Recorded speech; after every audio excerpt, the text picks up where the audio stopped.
Steph wasn't home when I got home Thursday night. I figured she was just running late. No big deal. Wouldn't be the first time. Not that we had any serious plans. It was the beginning of a long holiday weekend, but I figured we'd just stay home and relax. She would be home soon, and we would decide what to do about dinner. I called her, but her phone was off for some reason. I left a voicemail saying I was home, loved her, and would see her soon. I was getting worried when I found the note. She had left it on the kitchen table, which wasn't a very smart decision. That table is always cluttered with trash, and we have to clean it up every time we want to use it. Dave, I'm doing this the cowardly way, I admit it. Before I say anything else, I have to make it clear that I know you deserve a lot more than that from me. I'm really sorry about that. I wanted to say it in person. I've tried and almost done it so many times, but I never had the courage and I just couldn't bring myself to do it. First, you have to realize that this has nothing to do with you or how I feel about you. I do love you and I always have. Marrying you was the best decision of my life. I am so grateful to have you in my life. You are a wonderful husband, a wonderful lover, an amazing father to our children, and the best partner in every way anyone could ever dream of. I am incredibly honored to be your wife, and I hope that above all else, our marriage can survive what I have to tell you. I won't be home tonight or this weekend. I'm out on a date.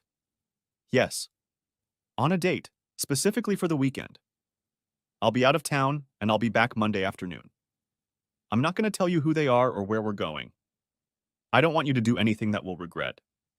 This is our first trip as a couple, and it's a big step for us. I'm afraid this has been going on for a long time.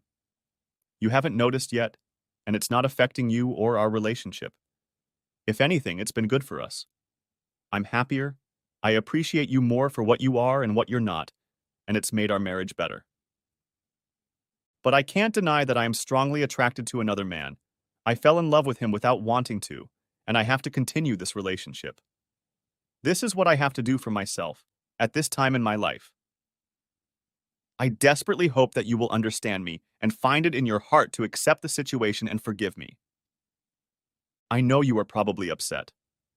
I don't know what to say to you. My feelings for this man are real, and love is never wrong. I expect this to be hard for you. I recognize that the situation is not ideal, and I could have handled it much better than I have handled it so far. But things are the way they are, and I don't regret starting this affair. I know I'd regret it a lot more if I hadn't done anything. I would have spent the rest of my life wondering, what if? And never would have been able to live that way. Looking back, I realized that maybe I should have given you a chance to be a part of the decision to open our marriage to that other person.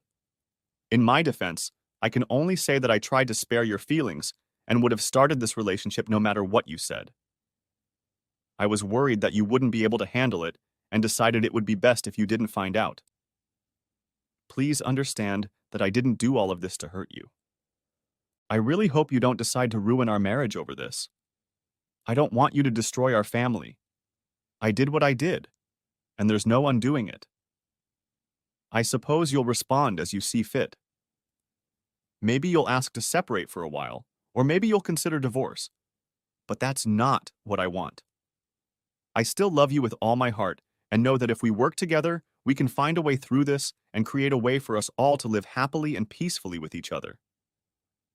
In a perfect world, you and them would be best friends and equal spouses to me, and I could be a loving wife to you both.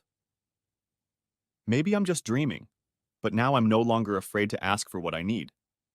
Even if we can't go that far, I'm sure that as adults we can agree and somehow work things out. So please take advantage of these few days and think hard about what you want. My phone will be off, so don't try to call me. I will not call you unless there is an urgent need. When I get back on Monday, your feelings of jealousy and anger should subside, and we can talk calmly and rationally. I really love you, Dave. I'm sorry about the way things turned out. Try to have a good weekend and take care of yourself. We'll talk on Monday. Love, my dear beloved husband, your Stephanie. Next chapter, you bitch. Damn you. God damn you. I'm not going to tell you who they are, you goddamn bullshitter. I know exactly who he is, you chomo. He's skinny little shit Lee Davenport, the music teacher at the high school where you're vice principal, and he's a little effeminate prick. That bastard always gave me the creeps. God, you must think I'm a stupid, lying, cheating bitch. Trying to deflect my perfectly accurate suspicions with all this gender-neutral language, trying to throw me off balance, make me wonder if it might be a woman. Jesus. I never knew what you saw in that guy. He looks like he'd fall over if you breathed on him too hard. He's so sensitive, you say. The bastard is vegan, has a gluten sensitivity and irritable bowel syndrome to top it off. You invited him over often and fussed endlessly over his special food. And he barely ate anything. He loved peas. Peas. Who the hell gets excited about eating peas? You still haven't noticed, and it hasn't affected you or our relationship. Damn, I haven't noticed. I did notice. I got goosebumps when I first met him, and it never stopped. And that didn't stop you from raving about that little shit like a lovesick schoolgirl. You talked about him for months. You constantly asked him out to dinner because, in your words, he has a hard time making friends. You playfully set him up with women you knew and asked me for ideas, which you always ignored. Then at one point you claimed he was gay, and that somehow made him even more attractive to you. You kept reminding me that he was gay, so I wouldn't feel threatened, but I knew it was bullshit. He never showed any interest in anyone but you. And then, about 2 years ago, you suddenly stopped talking about him so often, to my eternal relief. Don't you dare think I didn't notice you'd become more affectionate with me. I fooled myself into believing our marriage was in better shape, yes, and that's my fault. Maybe I attributed it to that little rebound that must happen when we become empty nesters. Mike and Jessica were looking at colleges when this whole thing started, and I thought you were looking forward to our new freedom. Silly me. You were looking forward to your new freedom. Don't you tell me I didn't suspect anything? Don't you tell me I was never jealous? Don't you dare tell me I never drove myself crazy worrying about you and him and what you were doing working those extra hours. You did. Believe me, I did. You saw me. You saw what you were doing to me. You called my jealousy cute and stupid. You laughed at me for it. You laughed at me for it. You called me insecure. We're just friends, you said. We're co-workers. We work together. You're making this up. You have nothing to worry about. That's what you said every time I just twitched an eyebrow about my time with that skinny bastard. No, no, no. You made it clear to me that my job was to trust you, to believe you, and take comfort in the lie that you would never, ever betray me. If I had stood up for myself, I would have been at fault. You used that shit against me like a nuclear weapon. We spent the last 2 years of our marriage playing brinkmanship, for crying out loud. I could never say anything about it because it would make me look bad. I never called you guilty of your shit because that would mean I'm a greedy and narcissistic and bad and stupid and crazy person. Bad husband. Bad.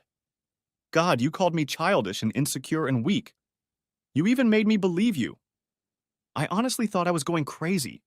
That was easier to deal with than you betraying me like that, completely and permanently. You used the kids against me. Damn you. If I dared to tell the truth, I'd be the bad guy, guilty of ruining the marriage, of breaking up the family. You've abused every bit of love and trust I've given you. You've worn her down to the point where it's not even funny, you smug, self-righteous, greedy cretin. And you're still doing it. What kind of monster are you that we can go on like this while you think everything is fine? Screw you, Stephanie. Screw you to hell. Next chapter. I thrashed around the house like a caged tiger, mentally screaming at myself, screaming at her, screaming at him. Damn it. It's a letter. It's a goddamn letter. She's so full of shit. She's so delusional. She was never going to talk to me about this in person. I know her too well. She just tells herself that to make herself feel better. She's written and rewritten 10 different versions of this shit on her laptop, painfully picking the right phrases to make it look like she's taking responsibility for it, but really isn't. and making me look like a villain if I can't handle her shit. She must have spent weeks on this. Weeks. And then, when everything was perfect, she neatly handwrote the whole thing on a nice stationery form her mom gave her years ago that we never used, just so I knew she was being serious and sincere. Like it was meant to be a love letter or a letter of remembrance. If there's one good thing about all of this, it's that at least I know I'm not crazy. For 2 years, I've been banging my head against the walls, telling myself that I didn't see what I saw, didn't believe what I knew, and didn't feel what I felt. God help me, it's almost damn holy. So, whatever my marriage to Stephanie was, it's over. It's been over for a long time. At least now I know where I am. I was one of her husbands. My opinion and feelings might have mattered enough to make her lie to me, but not enough to stop her from cheating on a goddamn whore. I don't even matter enough to make her talk to me. I have no way of knowing how things are going in my own goddamn marriage. She'll just say, "Yeah, okay, I did a bad thing, but it's your problem now. And the divorce and ruined house will be my fault if I don't follow her plan to cheat on me and rub it in my face." Next chapter. A few hours passed. The first wave of anger had passed as well, flaring bright as a match, but starting a flame that would burn perhaps for the rest of my life. Now it was joined by a deep sadness the likes of which I had never known. How could she? How can she? Was she really that cold? So heartless? Did she not care about me at all? Not if I got in the way of whatever or whomever she wanted, I guess. If she had that kind of shit in her, then I never knew who she really was. 22 years of marriage down the toilet because she just had to have fun. And it didn't matter how her stupid husband felt about it. I didn't even deserve to be informed about it until she could avoid it. She still won't talk to me. I'm just her stupid, dumb, damn husband who only gets in the way of true love, and I'm a jerk if I don't fold up like a lawn chair. So she'll deal with my little tantrum later when I've had my fill of crying. Damn. Am I really that bad? Did she really have to go outside the marriage to get what she needed, but what I couldn't give her? Couldn't she have talked to me about it? If she wasn't happy, couldn't we have tried going to counseling or something? Did she really have to treat me with such disdain? Was she really supposed to write me off so quickly? So insistently? Damn it, Steph. How did we get to this point? What are we going to do with the house? I didn't have anywhere else to live. Not yet. Maybe things will change. Maybe I'll move. Maybe she will. How could any of this work? Why did she have to ruin our lives like that? Oh, shit. Oh, my God. Oh, my God. No. She doesn't want to disrupt our lives at all. She wants to keep doing what she's been doing, still having fun with this asshole, but now out in the open. Maybe she'll start spending nights at his place. Maybe she'll want to move him into this house, my house, my house, my house, God, and have him be an equal husband here. Damn it, damn it, damn it, damn it. How could she? How could she think that? What the hell was wrong with her? What I never expected from an experience like this. This, the rage, the tears, the whirlwind of thoughts and emotions, the anxiety, the fear and hell knows what else. It's exciting. I've been thrashing around the house for 7 hours now. I feel tired beyond belief, but it's impossible to fall asleep. I haven't eaten since lunch, but I'm not hungry. I'm surprised I haven't thrown up. Maybe I should get drunk, but I can't bring myself to do that either. It would be pointless. I already feel drunk. Part of my consciousness has woken up enough to realize that I'm following Stephanie's instructions. Everything is going according to her plan. Let my emotions burn out while she's safely isolated from them, and then we can talk, and then she'll do her best to get me back under her control. Shit. This. She treats me like one of the teenagers at her school. They're all furious and hurt and hormonal and have no real options. She lets their feelings dissipate and brings them back to the program. This is a huge mistake, Steph. I'm not a child to deal with. I'm not someone you can control or talk to. You can't pretend that the problem is me and my immature feelings. My feelings are 100% mature and appropriate.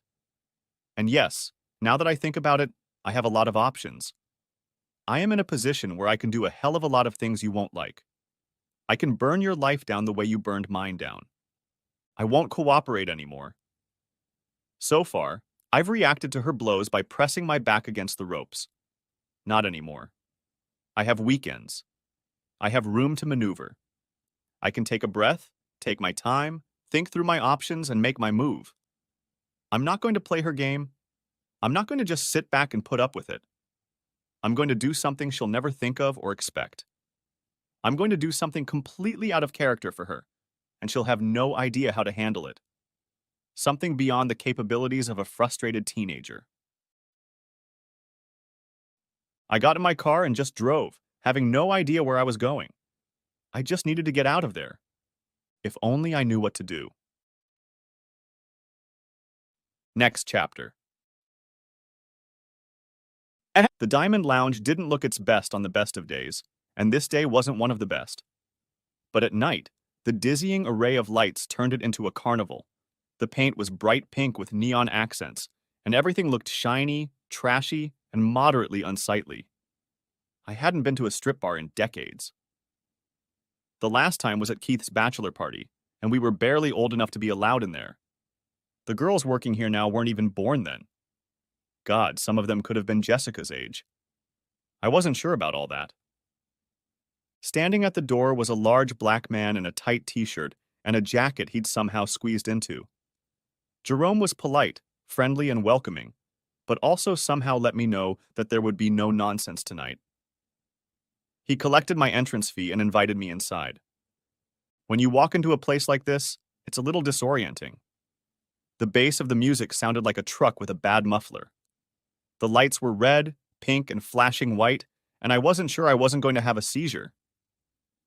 The girls were walking around in lingerie and club clothes that were even tighter than underwear.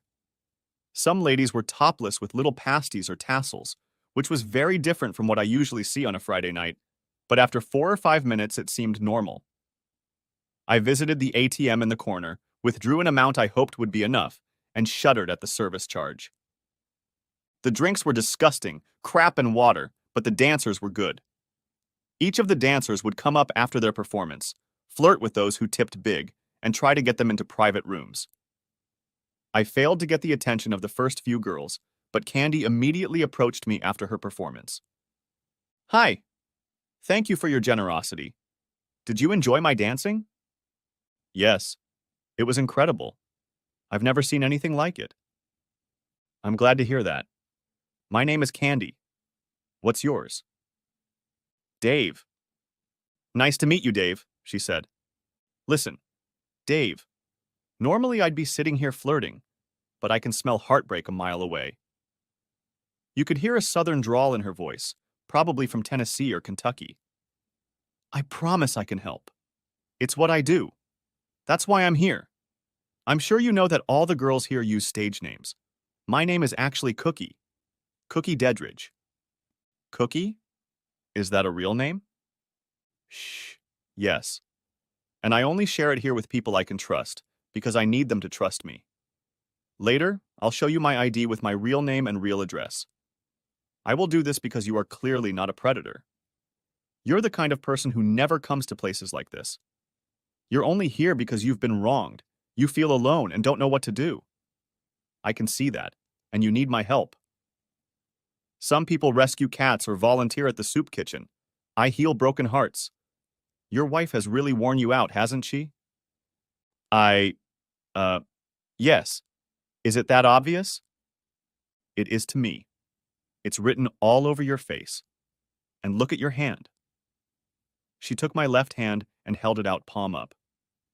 You have calluses here and here. She touched the edge where your wedding ring should have been.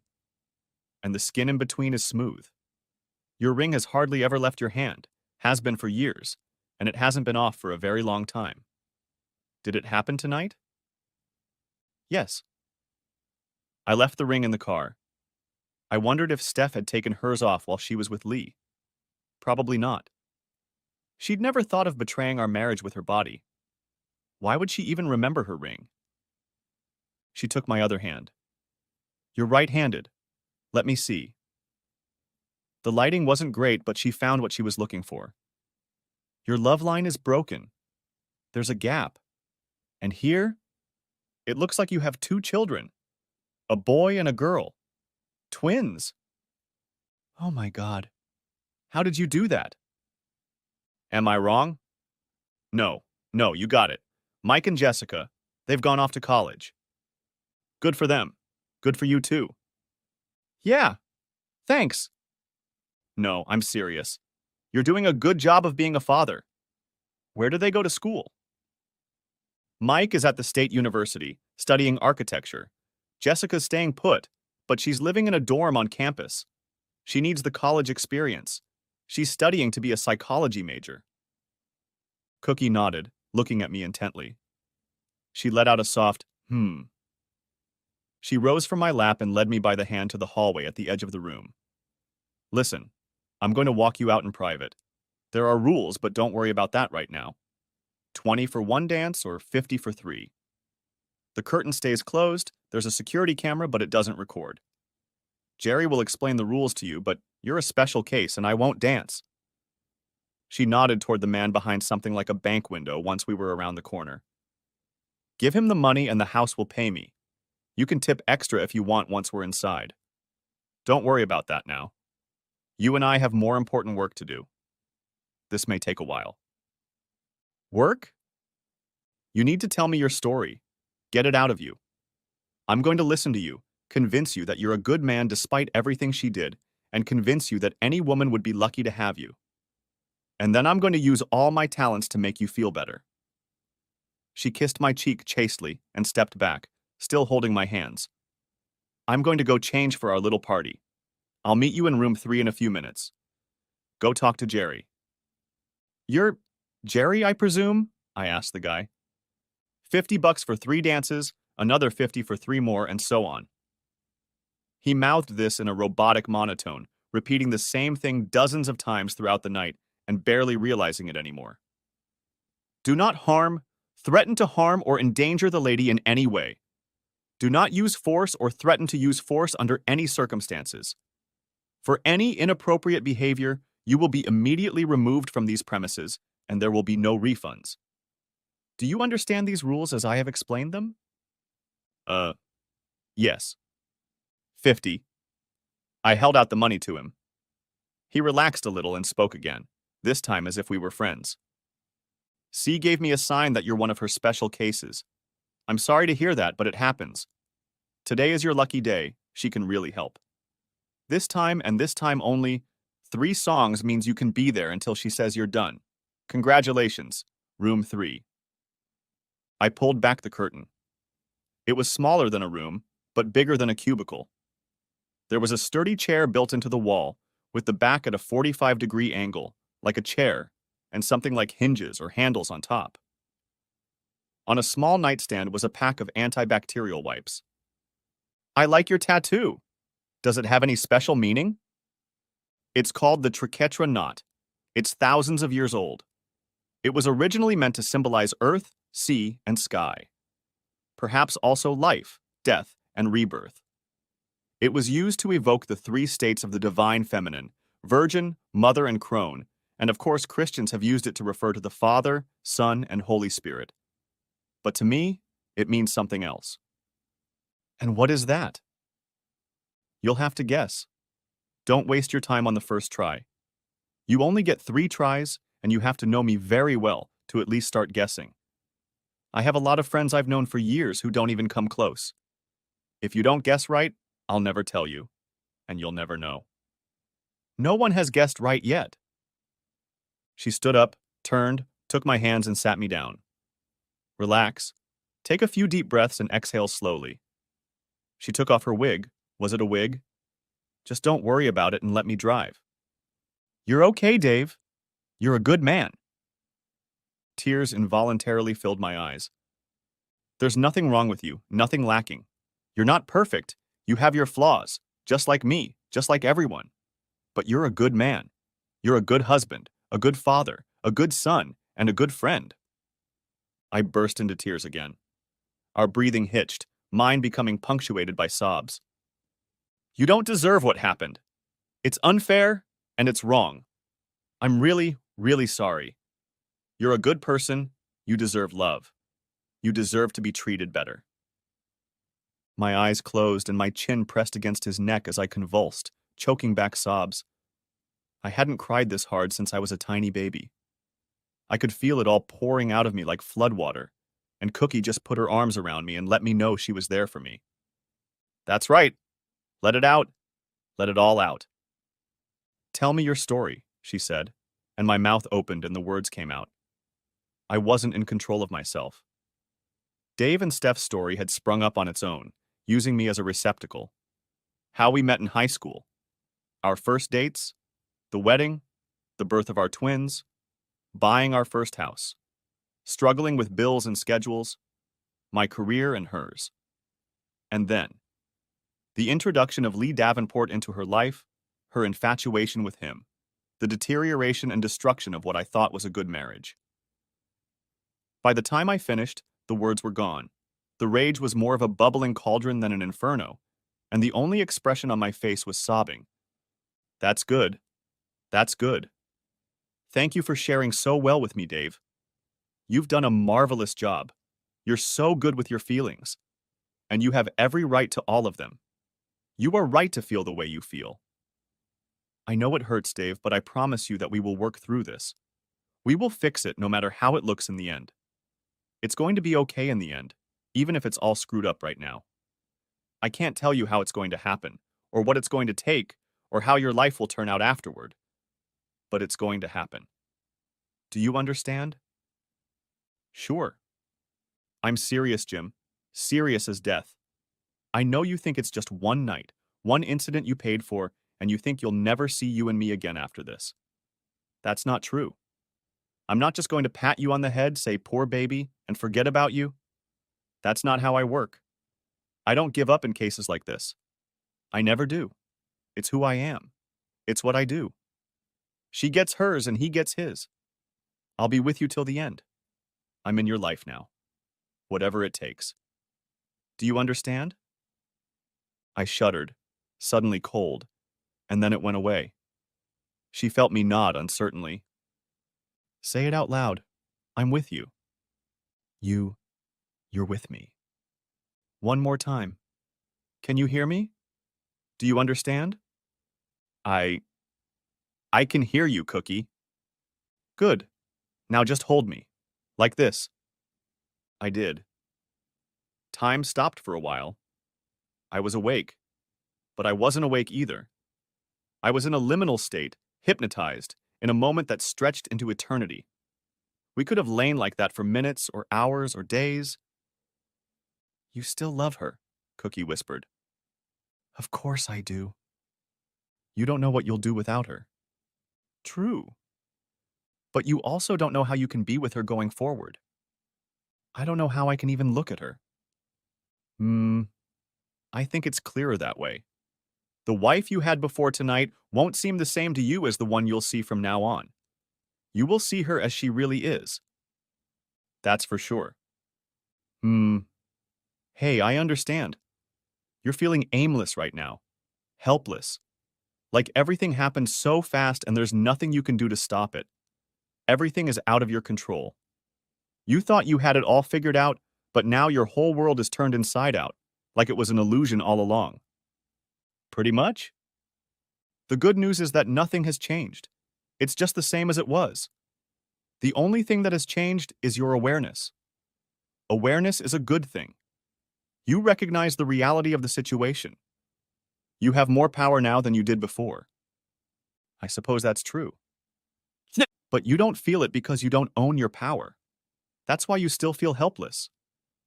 God, yes. Steph thinks she can just lord it over me, and she's right. If I don't go along with her plan, the marriage will fall apart and I'll be the bad guy who separated us. Or maybe she'll tell everyone that we drifted apart and parted amicably, and she's just very lucky that Lee has been such a good friend to her, offering support and companionship when she needed it. Anything but the truth that she lied and cheated on him for years while we were married. It doesn't matter. Everything she does doesn't matter anymore. She may believe she's backed you into a corner, but so what? She's wrong. Only one thing matters. Only one thing matters at all. What's that? It's you. You have all the power you need. Right now, she thinks you have no choice. She knows your feelings are hurt, but she thinks you'll get over it, forgive her, and things will go back to normal. She knows it will be hard, but she thinks it's inevitable. She's willing to apologize until she's breathless. She may even offer you your freedom, but she's pretty sure she'll get you back. Even if she doesn't, she has a backup plan. But she's overconfident. Overconfident. You've never faced the choice that's in front of you. The thing is, you are. I do. There is. A choice. What you make is entirely up to you. Stephanie needs to be prepared for the fact that she won't like your choices any more than you like hers. She's not in control of this situation. You, on the other hand, are. What do you think I should do? Honey, I know you're looking for advice, but the most important thing is for you to take the initiative yourself. Take leadership in your life. Take back the power. It doesn't matter what you decide, as long as it's your choice. That's good advice. Thank you. There's something else you need to hear. Okay. Dave, I love you. Look at me, Dave. She sat up, put her hand to my face, and lifted my eyes to hers. I love you, Dave. I don't know what to say. Listen, I love you. I love Mike, and I love Jessica too. I love Jerry at the register and Jerome at the door.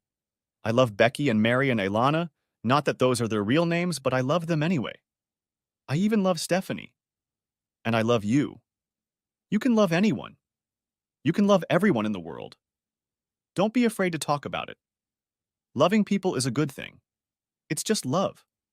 It's just a feeling, a connection. It's not a decision. It's not a promise. It's not an action. It's not something you should be helpless against. You can love someone and yet not be in a relationship with them. You can love someone and yet be alienated from them. Some people are toxic. You can love them and yet make the common sense decision not to have them in your life. Oh, do you love Stephanie? Yes. Does that mean you're her prisoner? Or that you have to put up with her crap? No. Does that mean you have no choice about what to do with her? No. Okay. Do you love me, Dave? You can say yes or no. You're not promising me anything either way, and I can love you without expecting you to say it back to me. I get it. Yes, I love you, Cookie. Don't you feel free? You can love without limits, and you can still decide what you're going to do, and who you're going to be with, and who you can tell to back off and die, even if you love them. I get it. Good. Be ready to accept a lot more love in your life. Thanks. I do love you, Dave. You're worthy of a love that isn't so cruel. I just burst into tears. I didn't know what to say. So what are you going to do? I was still crying, but a part of me broke free. I'm going to make a choice. She kissed me. Good. That was wonderful. That was powerful. It's what you needed to see. I really love you and I'm proud of you. How do you feel? God, I don't know. Sad. Happy. Scared. Triumphant. Depressed. Angry. All of those things. None of that. Alive. Perfect. She leaned her head against my chest again and listened to me cry for a while longer. After a while, my breathing calmed down and she leaned back to pull out her wig. I think we're done for now. But listen, this is just the beginning. I'll be with you throughout the whole process, okay? That's what I said, and I mean it. Here. She held out her ID and business card to me. This is my real name, my real address, and my real job. My other job, anyway. I want you to call or text me any time of the day or night. I may not answer you right away, but I'll get back to you as soon as I can, and we'll get through this. In months, years, decades. It doesn't matter. Anytime at all. Okay? Okay. I looked at the card. Dr. Cookie Dedridge, with a couple of acronyms after her name, was an assistant professor of psychology and sociology at the university. You teach at the college? 2 doctorates, she shrugged. Do you have any idea how little money there is in academia? The pay is crap, and I have huge student loans. Working here covers all the bills and more. It also gives me amazing research opportunities. I've written 2 books on gentlemen's clubs. You're full of surprises. You have no idea. Your daughter may have been in my class. You said she's studying to be a psychologist. Ask her about me. It's better to find out sooner than later. Then she looked me in the eye again. Listen, I'll be there for you, in your life, helping you through this if you let me. But I'm not your girlfriend, okay? I'm nobody's girlfriend. I don't belong to anyone but me. That's the way it is. I love you, I'm your friend, and I have a life.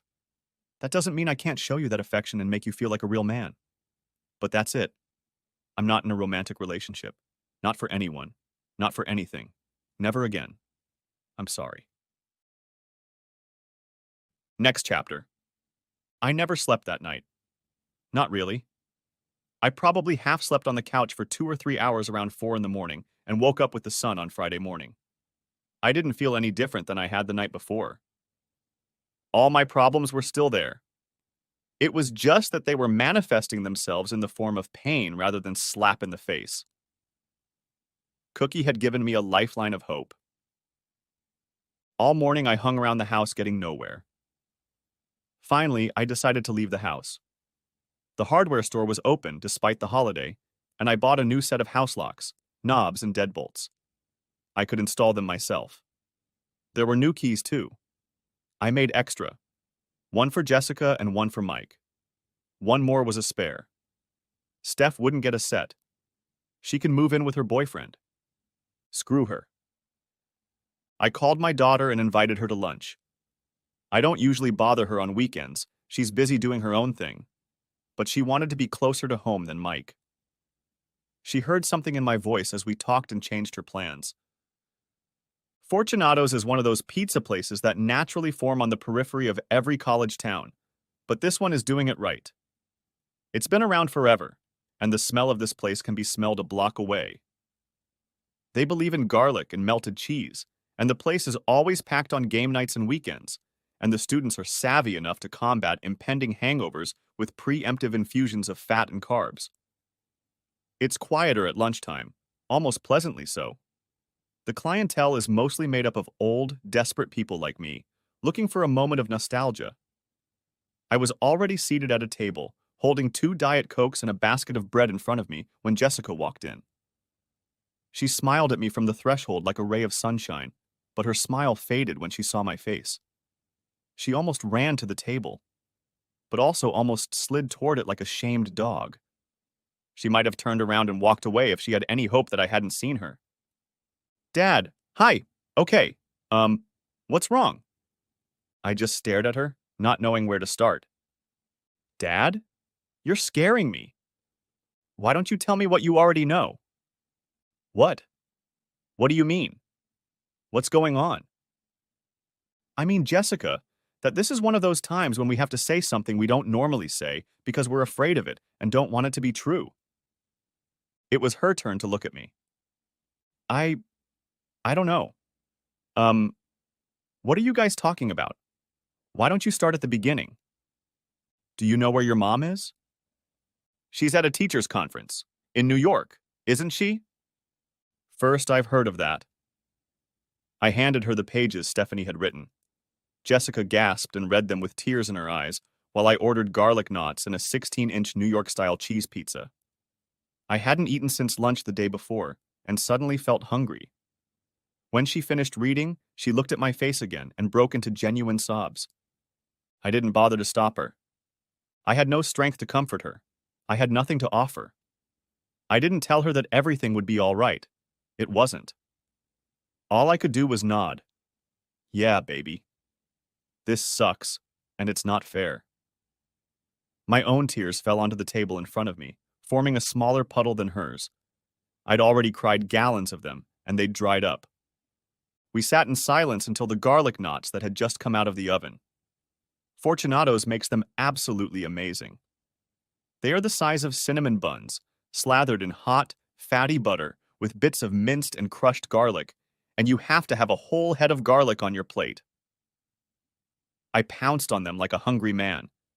Jessica didn't touch them. "What?" she began, still panting. "What? What are you going to do?" "I don't know, honey." I shoved more heavenly Italian goodness into my mouth. "I only know what I'm not going to do." "And what's that?" "I'm not going to get a divorce and accept it." "You're getting a divorce?" "I don't see any other way, dear." I fumbled in my pocket and pulled out 2 small white envelopes. "I'm changing the locks this afternoon. Here are the new keys. One for you and one for your brother. Give them to him the next time he comes home. I don't want to mail the keys. Don't let your mother get a copy. I'll tell her not to ask." She took them slowly, carefully, as if they might bite her. "Have you talked to Mike yet?" I shook my head. "I wanted to tell you both in person. You're in town, so you're first. But you're right. It's not fair to keep him in the dark. We can call him right now. Together. If you want, I'll do it." She pulled out her phone and tapped the screen. When the call connected, she opened it with, "Hey, little brother." Steph and I refused to tell them who was born first. They each insisted that they were the older twin, so he called her little sister. It was so darn cute. I hoped they'd always do that. "I'm here with Daddy. Listen, something's come up. Do you know what we talked about?" She was silent. "Last year. You know." "Oh." Silence again. "Yeah." Then, "No. I'm serious." Another pause. "He's here. I'm going to put it on speakerphone, okay?" She put the phone face up and tapped the screen. "Hey, Mike." "Dad, I don't know what to say. Is it true? Are you sure?" She left a note. "Jesse already read it just now. Here, I'm sending it to you." I laid out the pages, took pictures, and sent them in the message. While I was doing that, I asked, "So you guys talked about it?" Only to each other." "So you knew." No, we didn't know. Not exactly. We were worried, that's all." "You two have always been smart. To tell you the truth, I was worried too. But I couldn't say anything.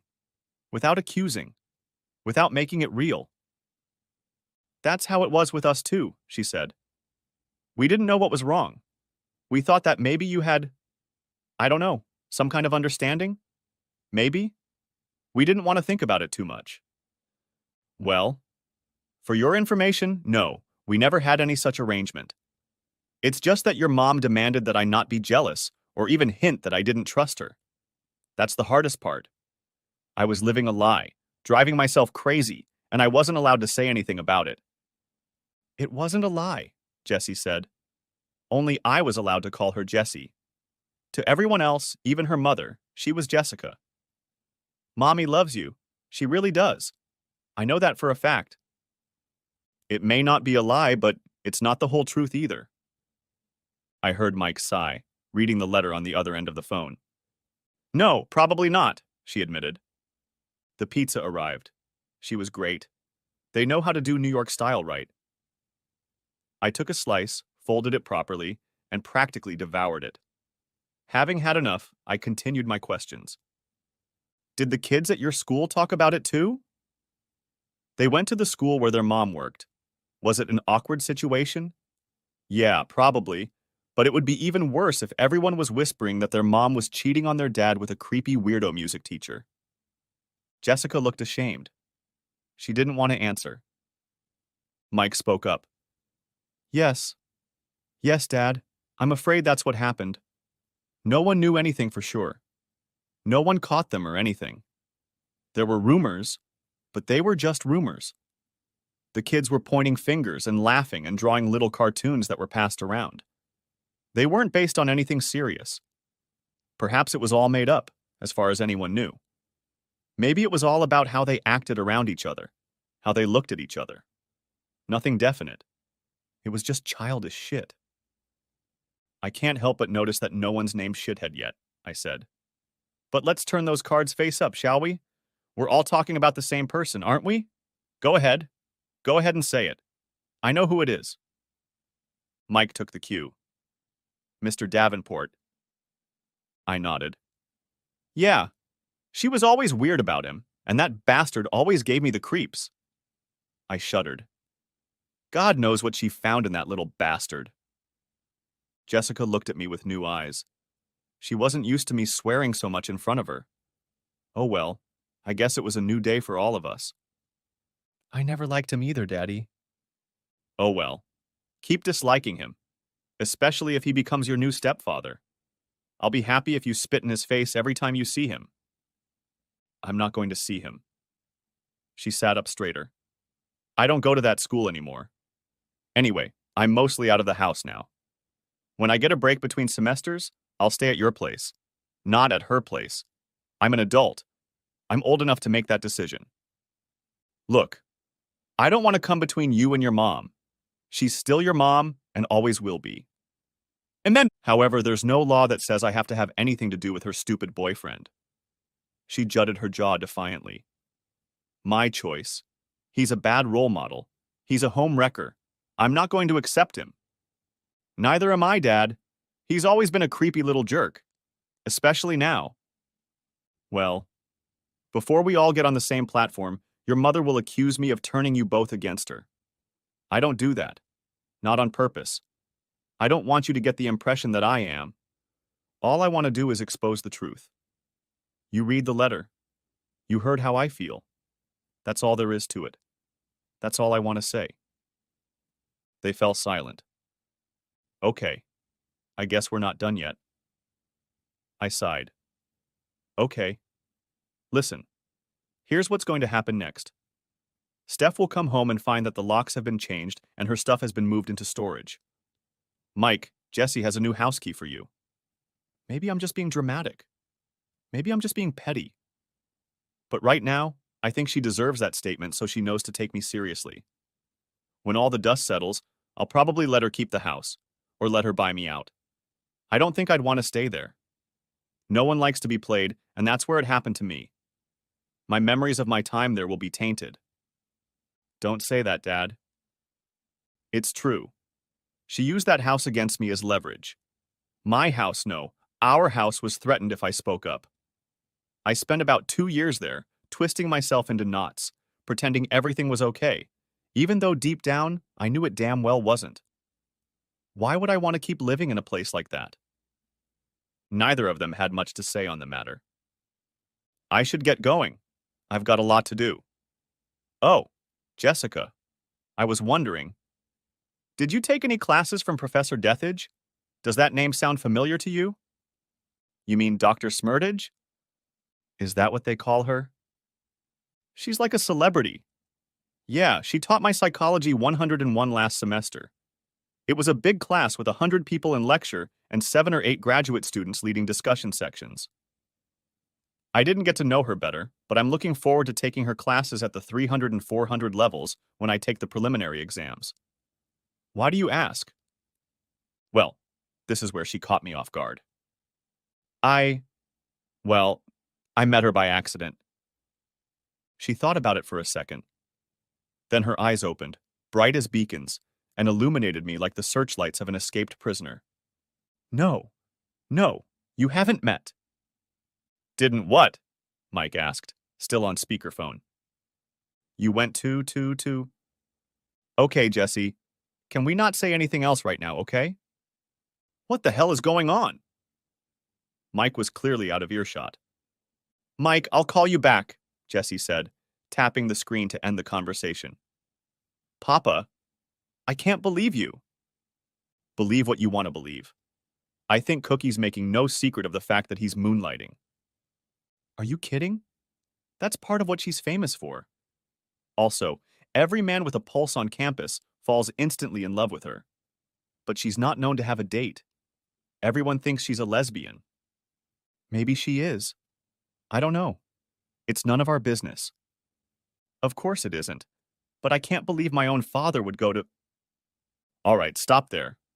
You admire this woman and look forward to attending her classes, and you know she works as a dancer, so there's no shame in that, right? It's called empowerment these days. So why are you so scandalized that I met her there? Because you're my dad. Well, I'm not really comfortable talking to my daughter about it either. I told you 15 minutes ago that your mother cheated on me for years, and now I'm the bad guy because I had nowhere to go and no one to talk to when I found out, so I intentionally did it my way. Maybe you'd like it if I got drunk to the point of passing out or ate a bullet. Don't even say that. Why not? Those are the options your mother left me. I'm sorry as hell for being off script, but you better believe I'm not going to sit home and feel sorry for myself until she comes home and tries to convince me to start sharing with her. She would never. Jessie shook her head. No, yes. Yes, she would. That's exactly what she wants, isn't it? Obviously, yes. And it's never going to happen, is it? No. No way in hell. And you're talking to Professor Dedridge right now. Yes. Well, maybe she can help. She straightened up. God, I can't believe I'm talking to my father about this. And I can't believe I'm having it with my daughter. We're in uncharted territory, aren't we? I think we are. Are you going to be okay? In time, but not soon. I looked at the plate of pizza. I'd eaten 4 of the 6 slices and barely remembered doing so. Do you want the rest? No, thanks. Take it home. You seem to like it, and I'm not hungry at all. The phone rang. It was Mike. I answered it, still sitting with Jessica. I put it on speakerphone. Okay, so are you going to tell me what that was about? I'm just finishing up here with Jessie. She's right here. I'm sorry. I'll tell you all about it, or she will. I know you two are thick as thieves, and she can probably explain things better than I can. I don't want to be left to my own devices, Dad. That's fair enough. I met one of her professors. I heard about that. Dedridge? Dedridge. And your sister somehow figured out where I met her. Where was that? The Diamond Lounge. I don't know that place. Where is it? I remained silent. Dad, where is this place? What the... He stammered and was silent for a second. Oh. Oh. Oh. I see. What were you doing in there? I was trying to do something uncharacteristic of myself. I just found out that my wife, with whom I've lived with for 22 years, is happily cuckolding me and plans to continue. I needed to challenge her somehow. Well, okay. I guess I can understand that. Yes. That would really piss her off. So, what was Jessica's professor doing there? Working on the stage, believe it or not. She's young, in great shape, and very pretty, Jessica said. She teaches pole dancing classes in the gym on campus. She makes no secret of the fact that she sometimes moonlights as a dancer. It brings her a certain amount of respect, or at least notoriety. But exactly where she works and when is largely unknown. She raised an eyebrow at me. The Diamond Lounge, huh? That little bit of information is probably worth something in campus gossip. Well, hell, I'd like to see it too, Mike said. Maybe next time I'm home, Dad, we'll have a boys' night out. Okay, I don't like this conversation anymore. Did you get a lap dance? Michael. Did you? Yeah, Dad, did you? Jessica liked that. You're no better than he is. Answer the question. Okay. Yes, I had a lap dance. I'll even get a chance to guess the meaning of her tattoo. Wow, Mike said. She has a tattoo? Jessica asked. Yes. What is it? Where is it? Get yourself a lap dance and you'll find out. No. I'll just hit on Daddy until you tell me. It'll be cheaper that way. Oh, and more fun. Honestly, Dad, Mike said, I can't think of anything else that would piss Mom off more than that. How about if I had a long-term, emotionally intense love affair right under her nose for several years, and manipulated her so that she couldn't blame me for anything, but instead made her believe she was crazy? Oh, you're right. That's much worse. Thanks. As fun as this is, Jessica said, getting up from the table, I have a paper to write, and there's a lot to think about. Dad, call me tomorrow and let me know how you're doing. Maybe you want to go out to dinner or something? Actually, yes. I need your help moving some of your mother's things into storage. Can you come by this afternoon? She looked a little upset but nodded. Yeah, okay. I'll be there around 3. I love you. I love you too, Daddy. Don't be lonely tonight, okay? I'll be busy. I've got a lot of things to do. Oh, yeah, okay. I love you. She headed for the exit, and I reached for my phone and turned off the speakerphone. Seriously, Dad, you can tell me. Now that Jessica's gone, was that woman hot? Scalding. Mike, thanks for listening. I love you, son. I love you too, Dad. Try not to do anything weird tonight. Call me when you can. I will. Bye. Bye. I ended the conversation, wrapped up my bits, and paid the check. The day was pleasant enough, so I went for a walk. Walking was a good thing. The campus bookstore wasn't far away. I walked into it and headed for the faculty publications section. Sure enough, they had copies of books written by Cookie, both published by University Press. I bought both of them. I got back in the car and stopped at the liquor store on the way home to pick up some empty cardboard boxes. The banks were closed for the holiday, but I decided to do what I needed to do online. I called one of those capsule storage places and arranged to have the locker delivered the next day. Once home, I set to work with a screwdriver to install a new set of knobs and deadbolts. I also reprogrammed the code for the garage door opener. I had to look up the instructions online and go outside with a flashlight to reset the DIP switch settings, but it wasn't that hard. After finishing the job, I called Cookie. Hey Dave, how was Friday? So far so good. I changed the locks and told the kids. Told them? Well, that certainly counts as a decisive act. Good for you. What did you tell them? Nothing but the truth. I let them read the letter Steph wrote. It's in her handwriting, and they know it's not a forgery. And I told them I was going to get a divorce. And you decided that? Unless Stephanie can figure out how to undo what she did, then yes. Good. Well, that's a strong choice. Unless you start poisoning the well against your separated wife, I think it's the right thing to do. Just be careful.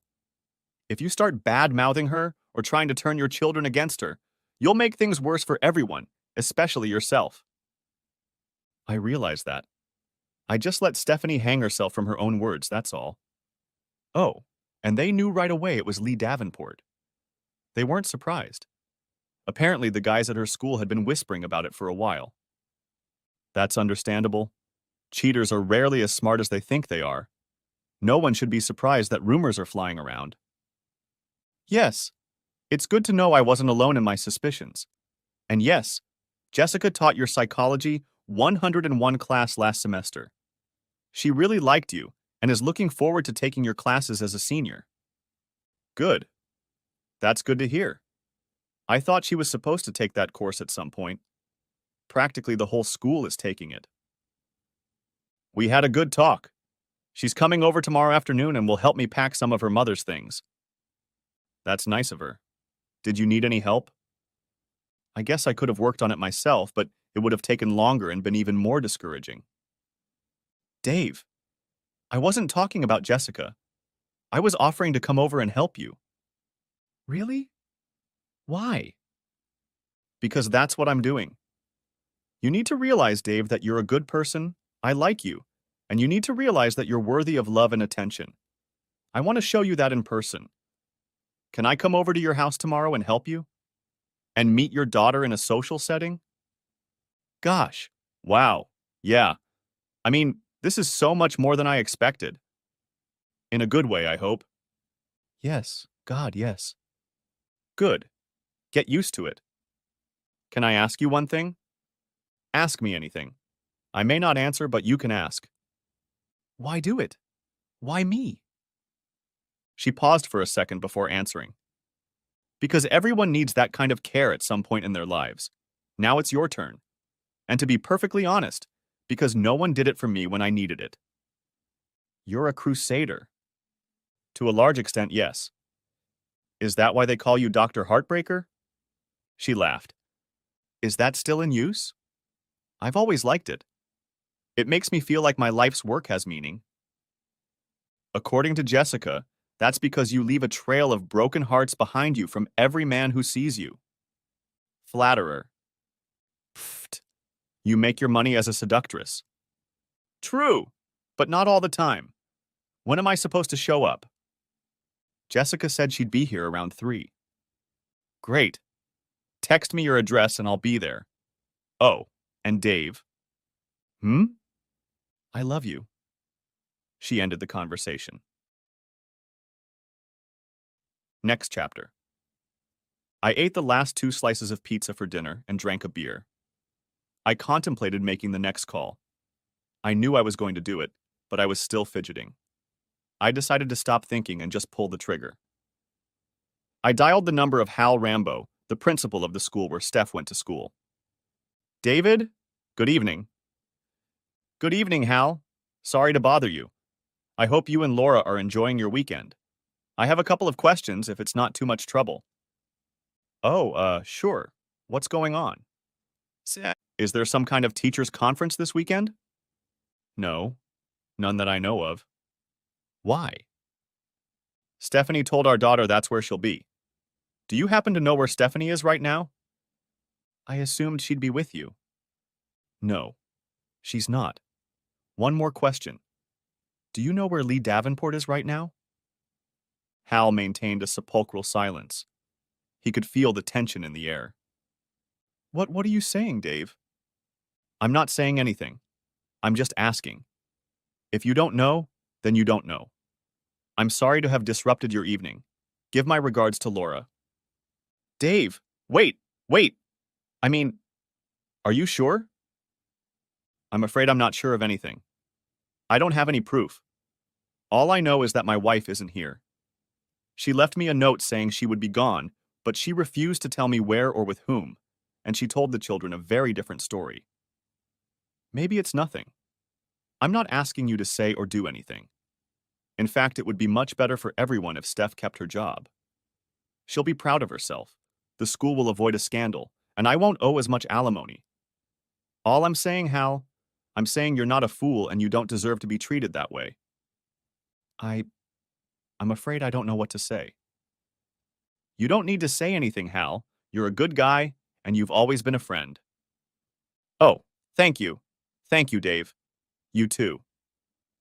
Sorry again for disrupting your weekend. Have a nice evening. Good night. Good night. And take care of yourself, okay? I will. Good night. Good night? Next chapter. I was so emotionally exhausted from the previous 2 days that I fell asleep earlier than I intended. I started reading Cookie's second book. I pulled out my laptop and started researching divorce attorneys, scheduling a bunch of appointments online. The first free one was scheduled for the end of the following week. I opened new bank accounts in my name, only so they would be open when I transferred money on Monday, and read a bunch of free advice online that was very uneven and probably not worth it. There's a lot of stuff on the internet about scammers and cheating. Lunch was unforgettable. The locker arrived at noon 30, and I had lots of boxes and packing tape. The first to show up was Cookie, looking like an ordinary human. But still very pretty. It's the false eyelashes, she said conspiratorially, having read my mind.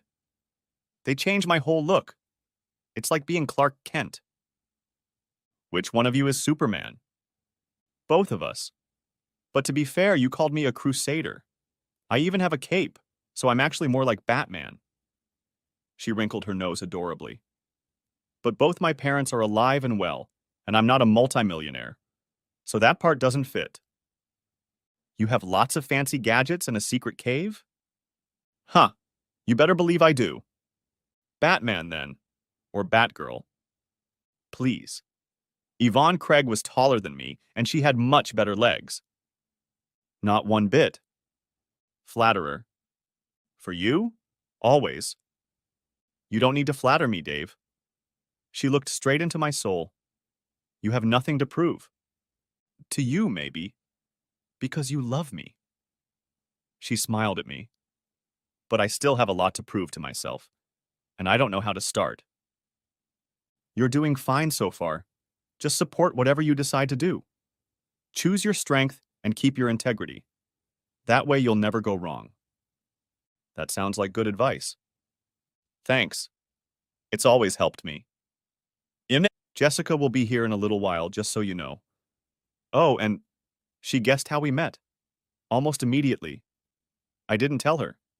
She just guessed. I couldn't deny it. I'm sorry. For what? Well, I mean, isn't it shameful? She turned and looked at me, motionless as a statue. She looked down at me slowly. Time had stopped.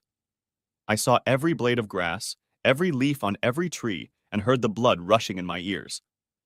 She stood on my doorstep. We hadn't gone inside yet. Finally, after she seemed to have made up her mind about whatever she was thinking, she spoke quietly, seriously, and firmly. Have you watched Game of Thrones? No? Never mind.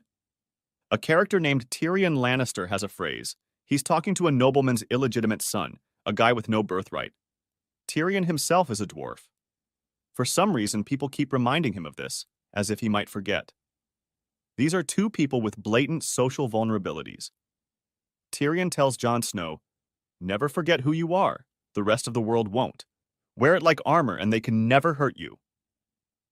I took that to heart when I read the books years ago, though Tyrion in that version of the story doesn't elicit as much sympathy. You just asked me if people would be embarrassed if they knew I was not only a professor, but a stripper as well. The answer is not just no, but hell no. I'm not embarrassed. I'm proud of who I am. I'm proud of what I do. It gives me strength. I don't just wear it like armor. I wield it like a sword. I'm a freaking legend on this campus and everywhere I perform. You know what I mean? People talk, of course. That's their problem. That's their insecurity. But not mine. The vile insinuations, the rumors, the attempted insults. It all reflects badly on them. Not me. If someone tries to hurt me like that, I can crush them. Now think about how you can use this advice in your life. Your wife has been cheating on you for 2 years, taking you for granted, treating you disrespectfully, and now she's demanding something she has no right to ask for and you're not going to give. It's not your shame, it's hers. It's not your problem. It's her failure. It was done to you. You couldn't stop it, but you can wear it with pride. Like armor. The world will not forget the truth of who you are. You are an unwilling cuckold. It doesn't have to be a weakness or a vulnerability or a source of embarrassment or shame. You have been wronged. This can become your weapon. Use it. God, thank you, Cookie. I get it. Say that again. I got it. One more time. I got it. This is mine. My life is mine. It's my choice. Good. She pulled me to her and kissed me, as if finalizing the deal. I'm going to let you in on a little secret, she said quietly in my ear. Well, it's not really a secret. It's very old as the hills. If you say something 3 times, it becomes obligatory. It's kind of like a little ritual or spell. Simple, but very effective. Oh, like Beetlejuice, Beetlejuice, Beetlejuice? Exactly. But it's more of a summoning than a binding. Be careful when saying things like that. You never know what might come up. She seemed at least half serious. Ahem. Jessica stood 10 feet away from us. Neither of us heard her car. We were still standing, hugging each other. Gotcha. I froze in place. Cookie was the first to react. She was somehow completely calm. Nonchalant, even. Hello, you must be Jessica. Dave told me you were in my class last semester. I recognize you now. Jessica Jameson. That's right. It's good to see you again. How are you enjoying this semester? You Just made out with my dad. Yeah, he's a good kisser. Is that appropriate? Hmm, you tell me. We just found out that your father has been in an open marriage for years, though his wife hasn't bothered to inform him until now.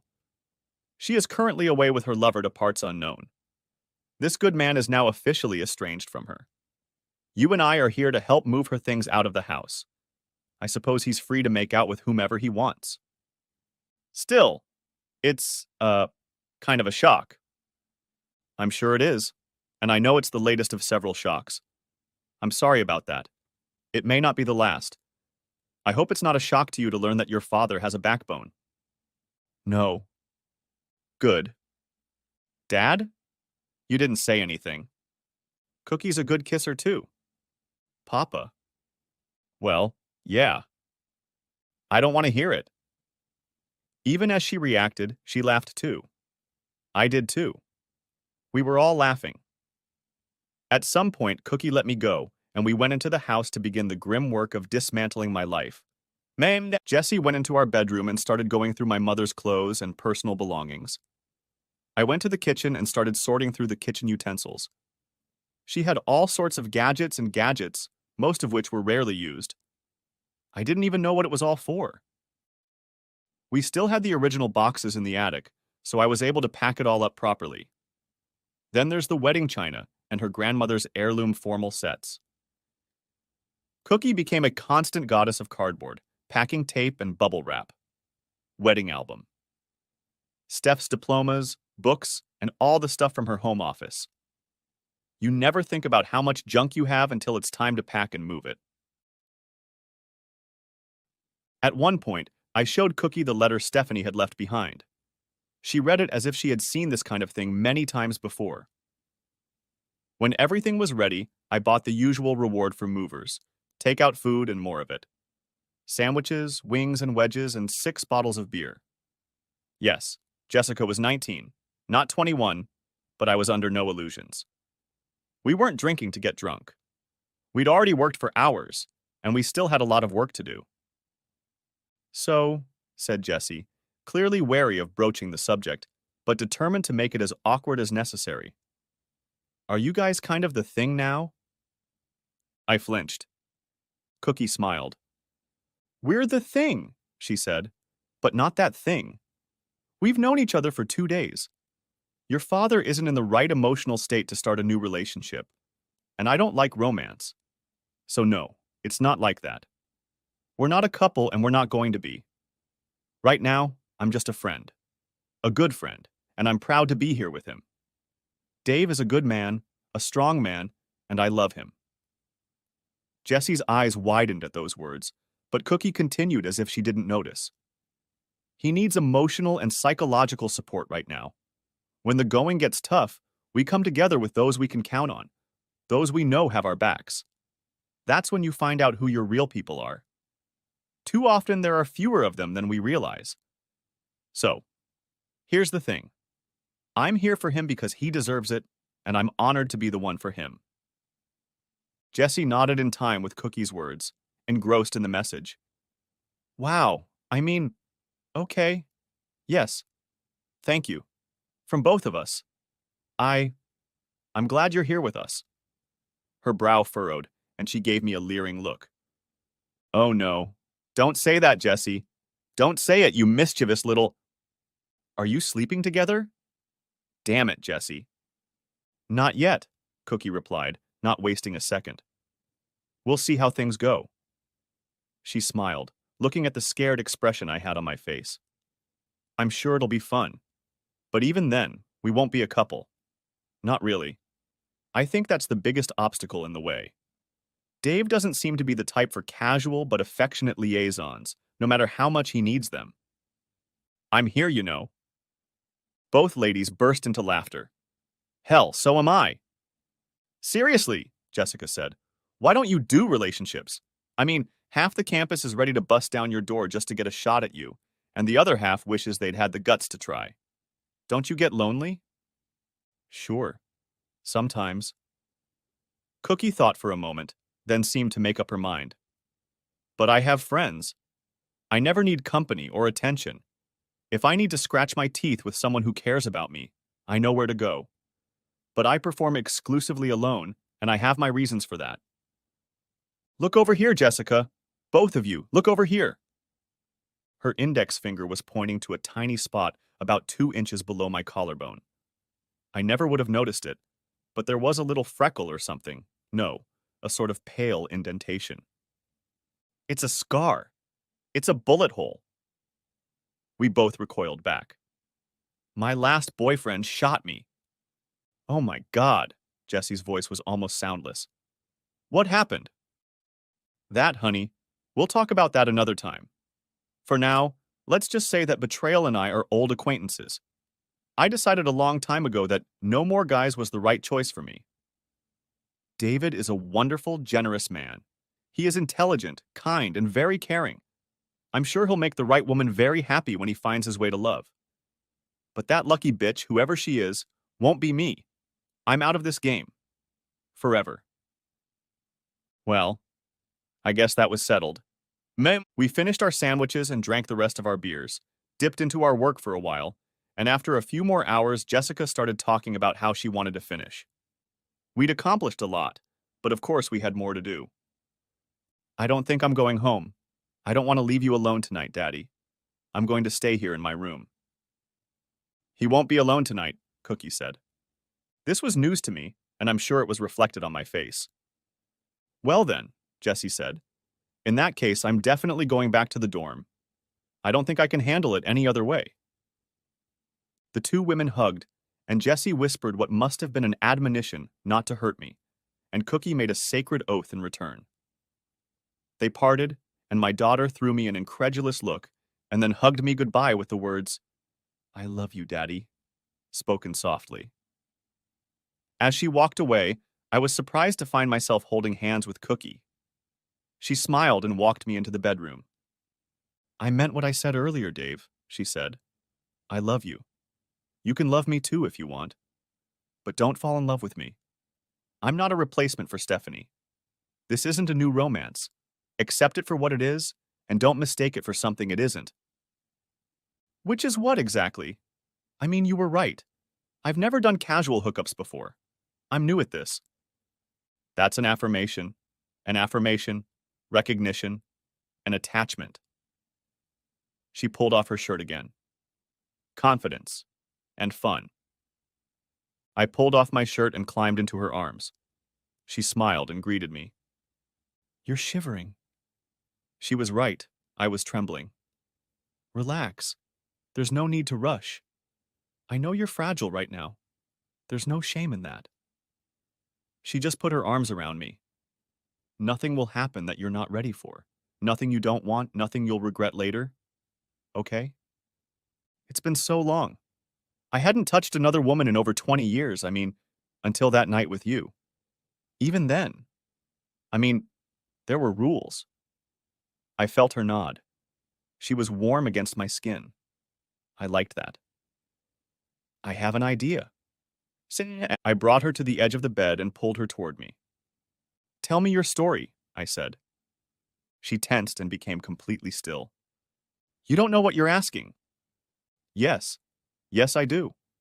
I think for you, .. like you have a lot of complicated walls. You can love whoever you want. But real intimacy, the one you made me share with you, is harder. That's the part that suffers betrayal. I'm still very raw, but I'm guessing you haven't dealt with your issues the same way I've dealt with mine. I doubt either of us will ever get over it at all. By telling you my story, I helped myself. I don't think you tell yours very often or to many people. If you want to help me, let me help you. Let me give you some of what you gave me last night. I believe it will bring us closer together and perhaps help us both. Damn you for being reasonable. I'm the one who's supposed to be the psychologist. In your professional opinion, then, am I close? Yes. I'm afraid you are.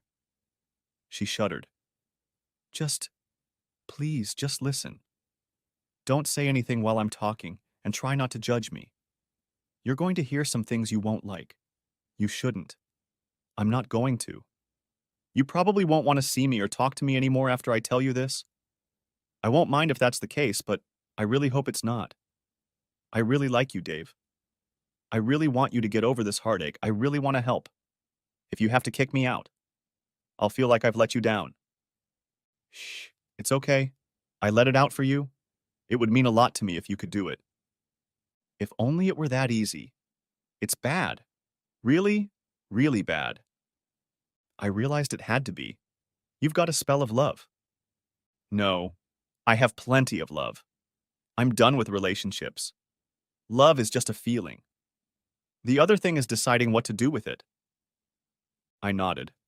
She could feel it. That's what you said the day before yesterday? Well, you can believe it. I trust you, Cookie. Trust. That's what it's all about, isn't it?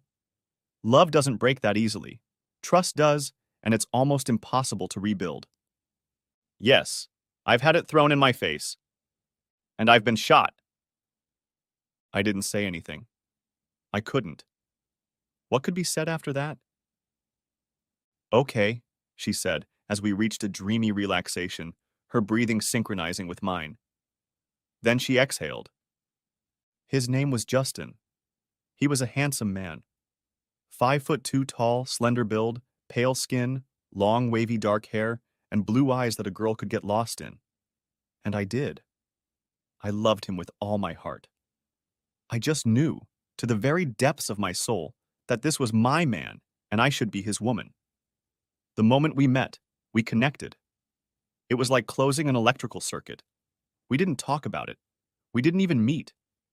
We were just a couple, connected at the loins, from that moment on and forever.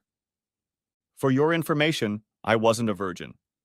I was 25, single, and I loved it. I've had my share of men. Depending on who you ask, probably even more than my share. I've had all kinds of guys. I even played around with a few girls, but then decided it wasn't for me. Turns out I don't have a physical type. I'm more interested in who they are on the inside. I'm attracted to complexity. Justin was a walking jumble of contradictions, and maybe that's what made him so irresistible to me. His presence always filled the room. He had amazing charisma, yet he was painfully shy, withdrawn, even introverted. He was extremely confident in some things, but deeply insecure about others. He knew how to attract women, but never felt he could hold on to one. Moreover, he was talented but unfocused. I know it's corny, but he was a musician. I know, every girl wants a rock and roll bad boy, right? Anyway, he wasn't just another dork with an electric guitar and a hypothetical band. He was a polymath. If you put an instrument in his hands, he'd fiddle with it for a few minutes and make it sound magical. There wasn't a single string he couldn't pull to make you cry. Not a single keyboard. He couldn't dance his fingers across to fill you with joy. Not a single surface he could drum on to keep your feet from tapping and your head from bobbing to the beat of the great eternal rhythm he could simply evoke. And his voice. His voice was like the ebb and flow of the tides. No listener, male, female, or child, could fail to be influenced by it. It was a voice for the ages. He was a member of a group. They called themselves the Armless Bipeds, but there was a lot of conflict and drama there.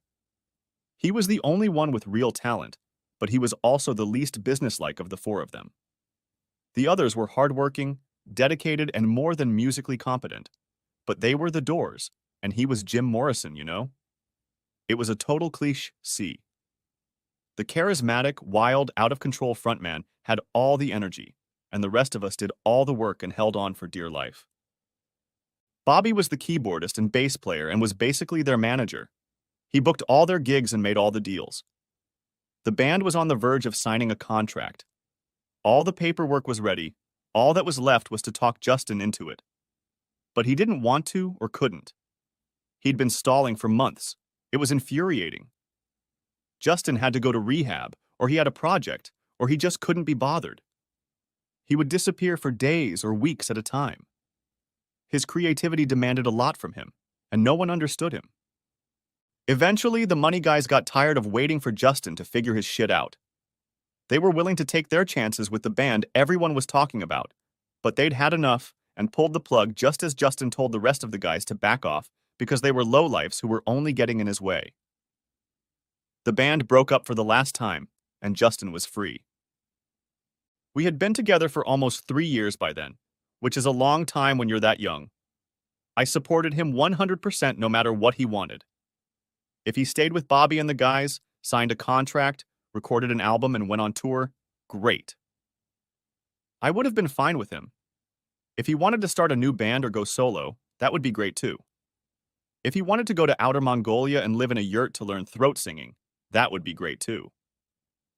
I would live with him in a paper bag somewhere under a bridge if that's what he wanted. As long as I had him, my world was complete. Unfortunately, Justin took his new sense of freedom to the extreme. He didn't just throw off the encumbrance of the band, he threw off his entire life and identity by deciding to start over. That also meant getting rid of me. Now tell me, Jim, have you ever heard a song called Ohio Shores? I can't say I have. It's a traditional Appalachian folk song. It's a tragedy.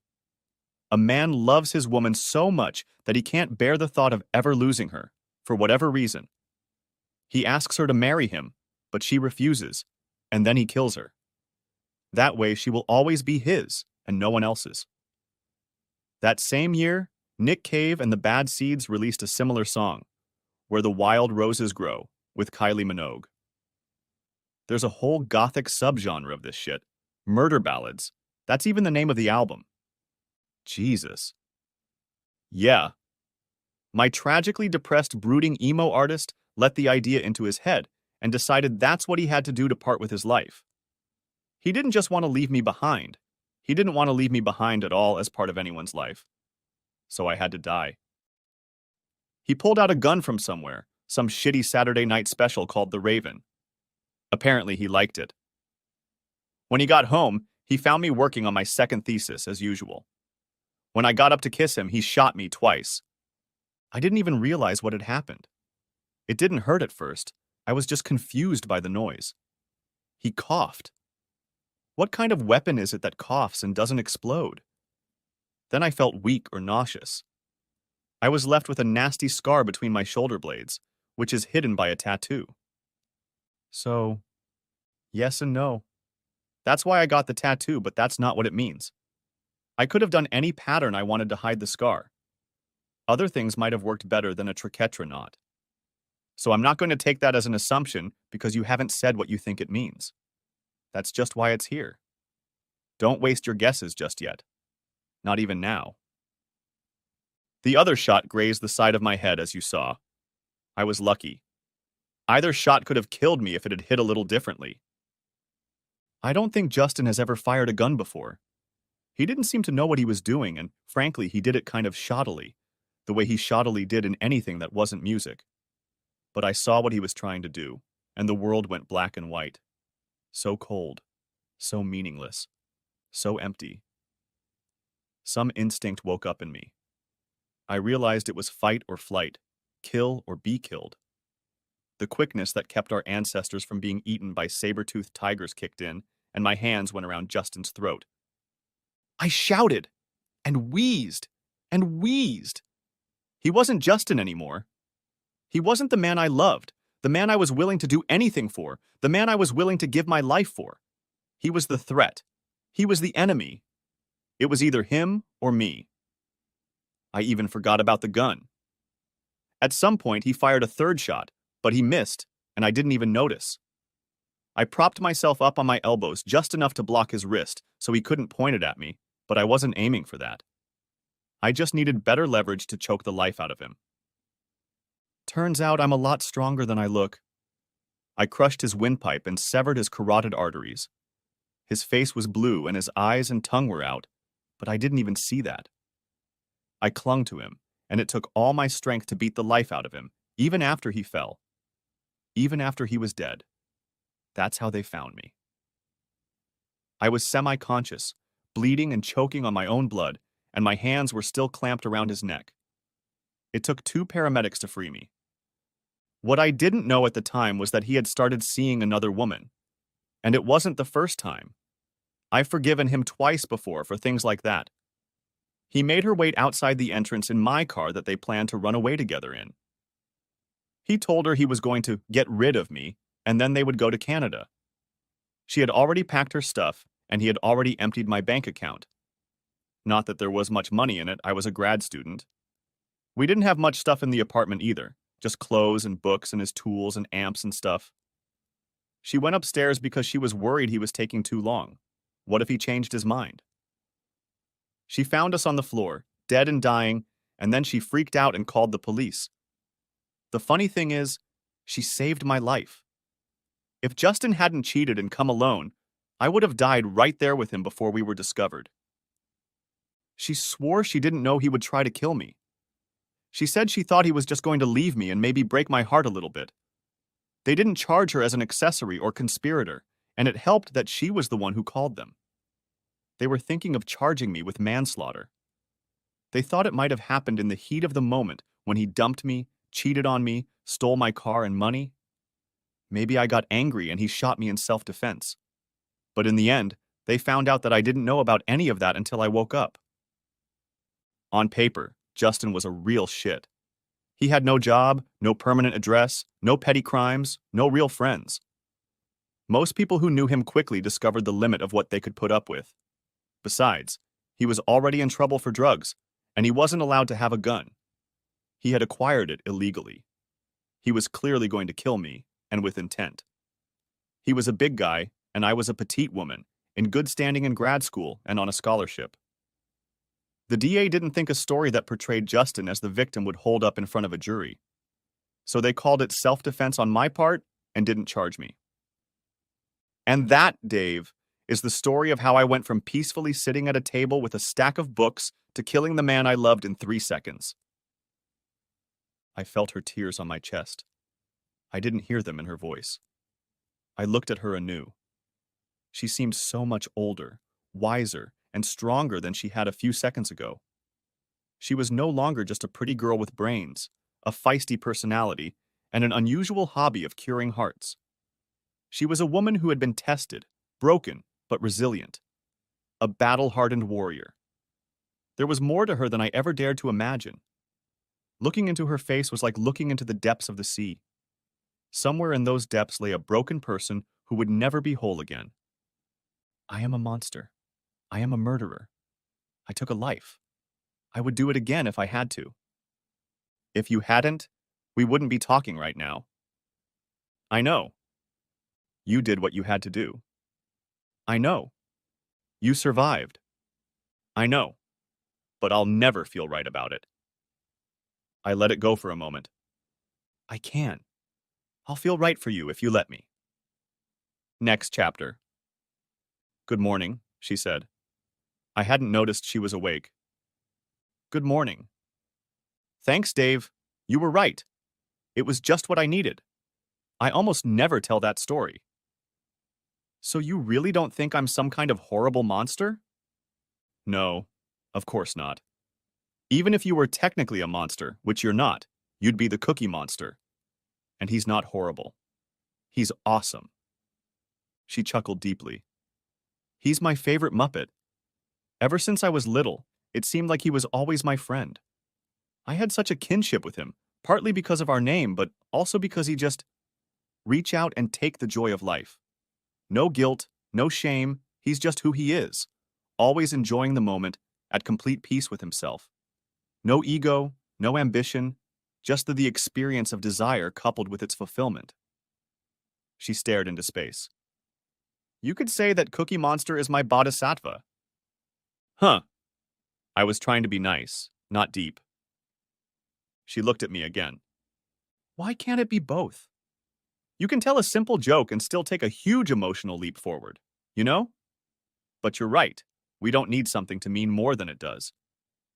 I'm afraid this really means the end of my marriage. Everything I've been doing, moving her stuff, our bank accounts. It's just activity, busy work, nothing that can't be undone.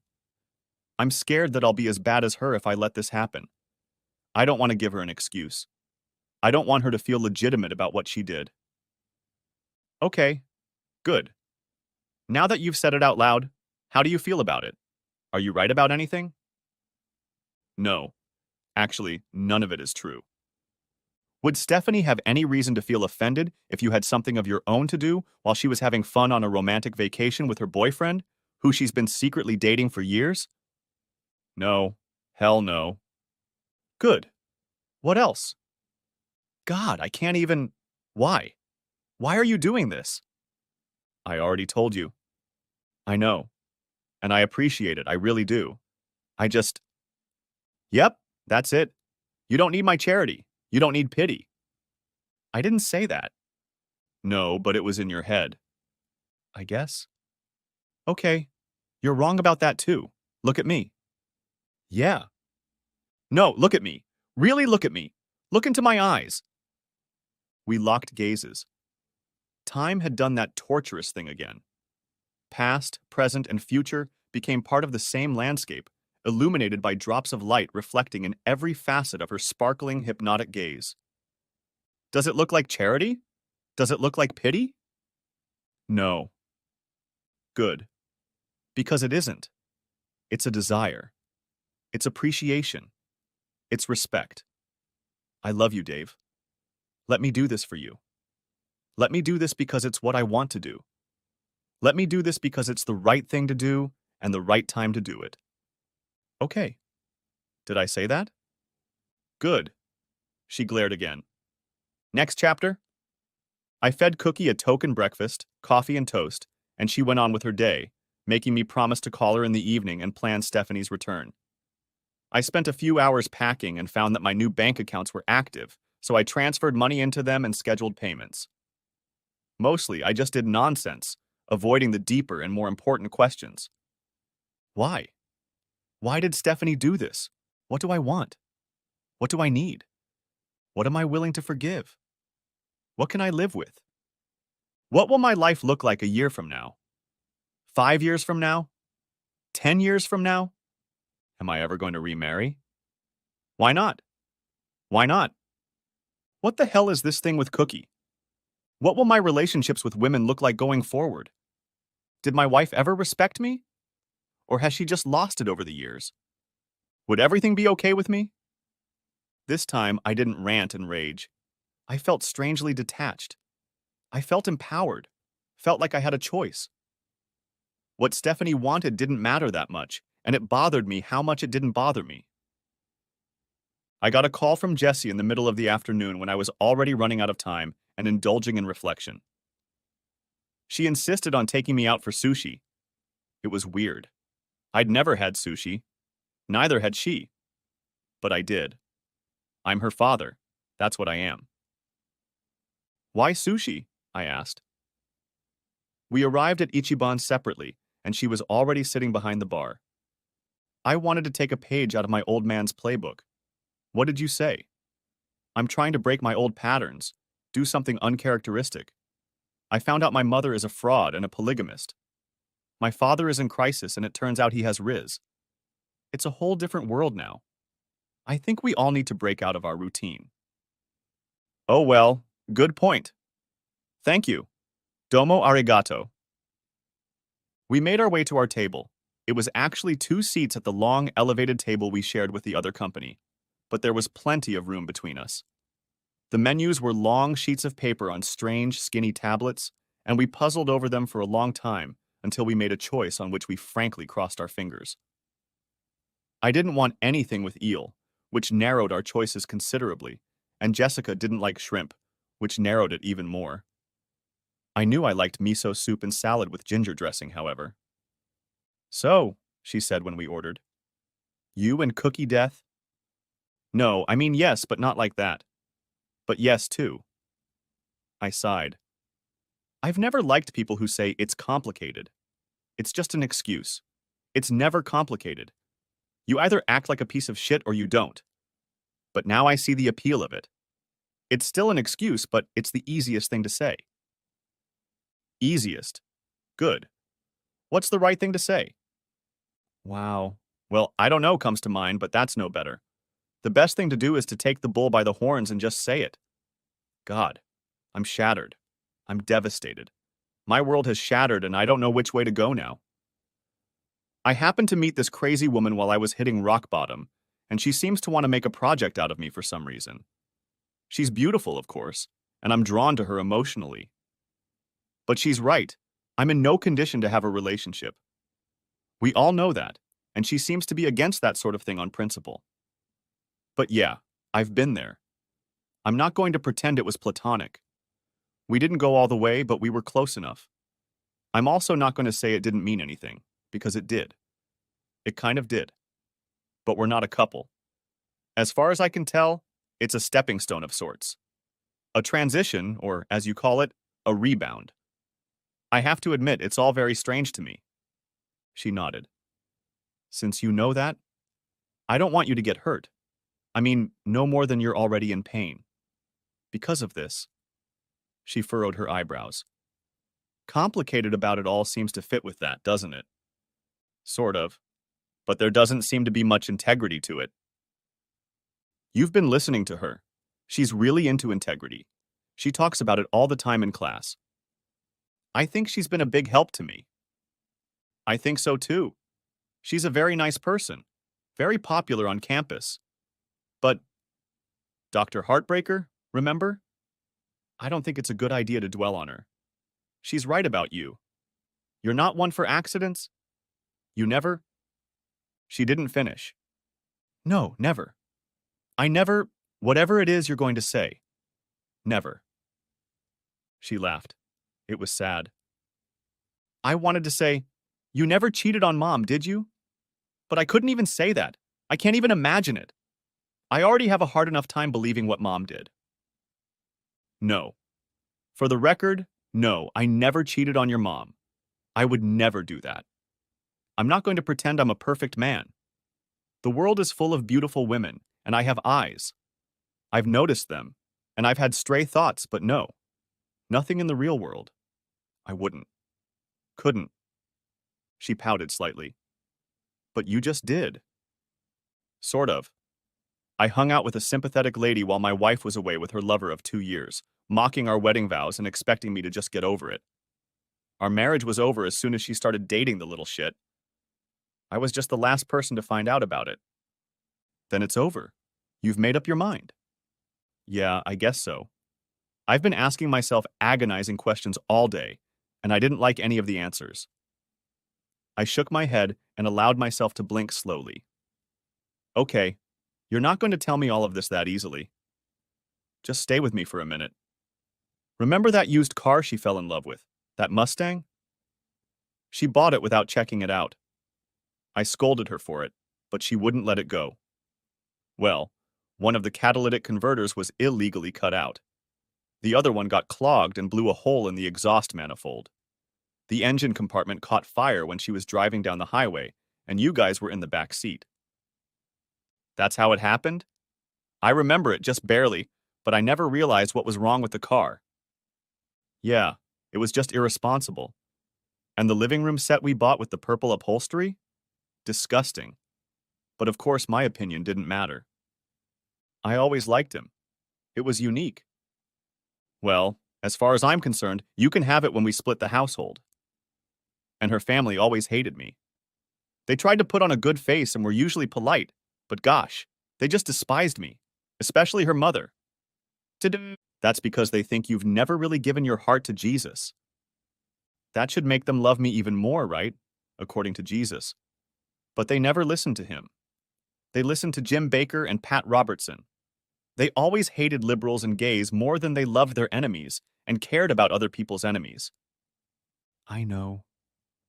The thing is, all the big fights with your mother, and we've had more than a few in 22 years, every time came down to me resisting what she wanted. And in the end, she always got her way, and I was cast aside. Even if it turned out that I was right or that my concerns were valid. No, especially if I was right. She just had to get ahead of me no matter what. And like a fool, I put up with it. I can't escape the thought that it was my fault for letting her outmaneuver me all these years. She wanted to put me to the test. Well, she found it. The sushi arrived. We tasted it cautiously and then got down to eating. It was surprisingly good. I couldn't work the chopsticks, so I committed the unpardonable sin of using my fingers. So judge me. It wasn't all bad. We had a few good years. And we got you two. I wouldn't trade that for anything. I'd do it all over again, no matter how bad I feel right now, if I knew it meant I'd be sitting here with you today. Oh, Daddy, that's so sweet. I love you. I love you too. You and your brother. More than anything. We ate some. The ones with the green stuffing on top were spicy. Cookie doesn't work at the Diamond Club anymore, Jessie said. She's either somewhere else or on vacation. Really? How did you find out? The guys from school went looking. Yeah. Anyway, you know where she was last night. She wasn't working. Yeah, but they said no one named Cookie works there. Well, she doesn't use her real name on stage. All the girls use fake names. Thursday night she was Candy, and the guy inside called her C. That makes sense. I wonder if it always starts with an S. Charlotte. Chloe. Chantel. Carol. Cheryl. Cynthia. Christine. Chiffon. Charlene. I run out of chi names. Cha-Cha. Cha-Cha? As in Greece. Cha-Cha di Gregorio. Best dancer at St. Bernadette's with the worst reputation. I could never understand how you remember stuff like that from old movies. Hey, it's not an old movie. Not Casablanca or anything like that. It is. It was 25 years before I was born? Okay, I guess that counts as old to you. How old were you when it came out? I don't know, I was a kid. 7 or so, I think. So you imprinted on it, like a baby duck. Everybody did. It was huge. Apparently it was. But you're still weird, you know that, right? She wasn't wrong. I have a weird memory, but it's very specific. I can remember everything about books, movies, and music decades after I've listened to them. I can't remember what I had for lunch last week, who all my cousins are, or when I have to go to the doctor. But when it comes to fiction or pop culture, I'm a walking encyclopedia. We spent the rest of lunch chatting about safe topics, carefully avoiding talking about Stephanie and Cookie. It was exactly what I needed. I think my little girl needed it too. She needed to see me not get destroyed. At some point, we called Michael, because of course we did. He caught our mood and boldly put on a show, playing the usual goofball and extrovert. Next chapter. In the evening, as promised, I called Cookie. So sushi is a thing. Sushi? Yeah, it's a thing. Why would you say that? Jessie invited me over for them. I guess we're all trying to get out of a rut we've been rolling in our lives. Well, good choice. Where did you go? To Ichiban's on American Boulevard. Ah. Okay, next time I'll take you to Kabuki's. They have some good stuff. Yeah. So, have you thought about how tomorrow is going to go? I haven't thought about much else. I've been moping around a lot and thinking a lot. And I've been fixated on the strange and mysterious other woman who took me on as some kind of project. And it's been great. Thank you very much, kind sir. I assure you she's not done with you yet. Well, I hope she isn't. I'm in deep shit. I've got a long way to go. I'm patient. But we have a good foundation to work from. Now. Tomorrow? Yes. Well, she ambushed me with that note, and I was left alone to deal with the consequences of what she did. I think she should get the same. She'll find an empty house and I'll leave her a note just like the one she left me. I won't talk to her either. Let her rant and rave to herself while I'm out of touch. It'll be fair. Is that what you want? She wants me to wait for her so she can regain control of the situation, and we could talk, presumably, like adults, when my little tantrum is safely over. Nope, that's not going to happen. I want to challenge that expectation. Okay, is that your choice? Said it. Is this one of those things where you make me say it 3 times? Smart guy. Yes. Then yes, it's my choice. I'll leave her a note, lock up the house and put my stuff in storage, and she won't have me under her thumb to talk to me at her pleasure, taking out a perfectly appropriate rage on me that she'll no doubt call immature. 3 times and done. Okay then. You're making a strong choice and I can respect that and support you in it. Have you written the note yet? In my head, a dozen times already. On paper, not so much. Well, when you do write it, remember that brevity is the key to wit. Less is more. Don't exceed a page for maximum effect. Didn't you write a whole book called? I pored for a minute and found it by the couch. The Iconography of Commodified Desire.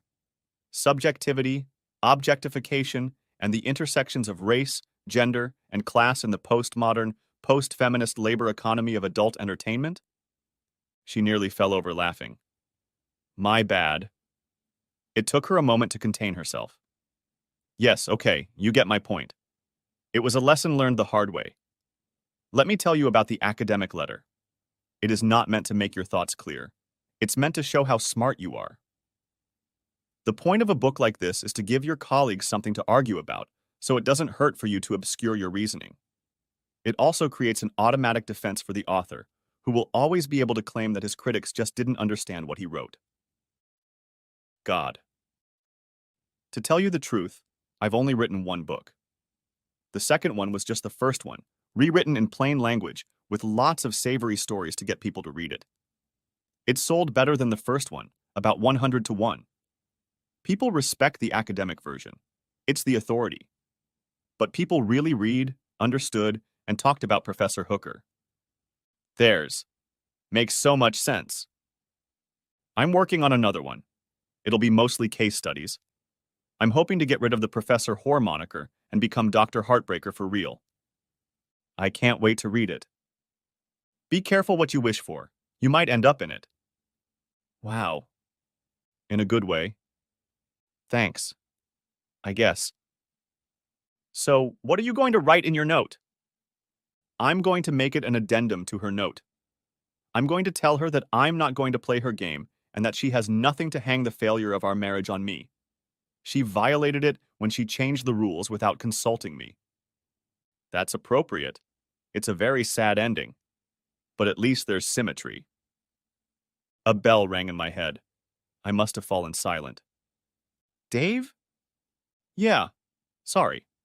I was just thinking about something. Are you okay? Yeah, I'm fine. Like I said, don't want to be here, in the house. I want to be out of the house, somewhere else, doing God knows what with someone else. Are you busy tomorrow afternoon? What about tonight? Come to my house, pack a bag. You can stay here for a few days.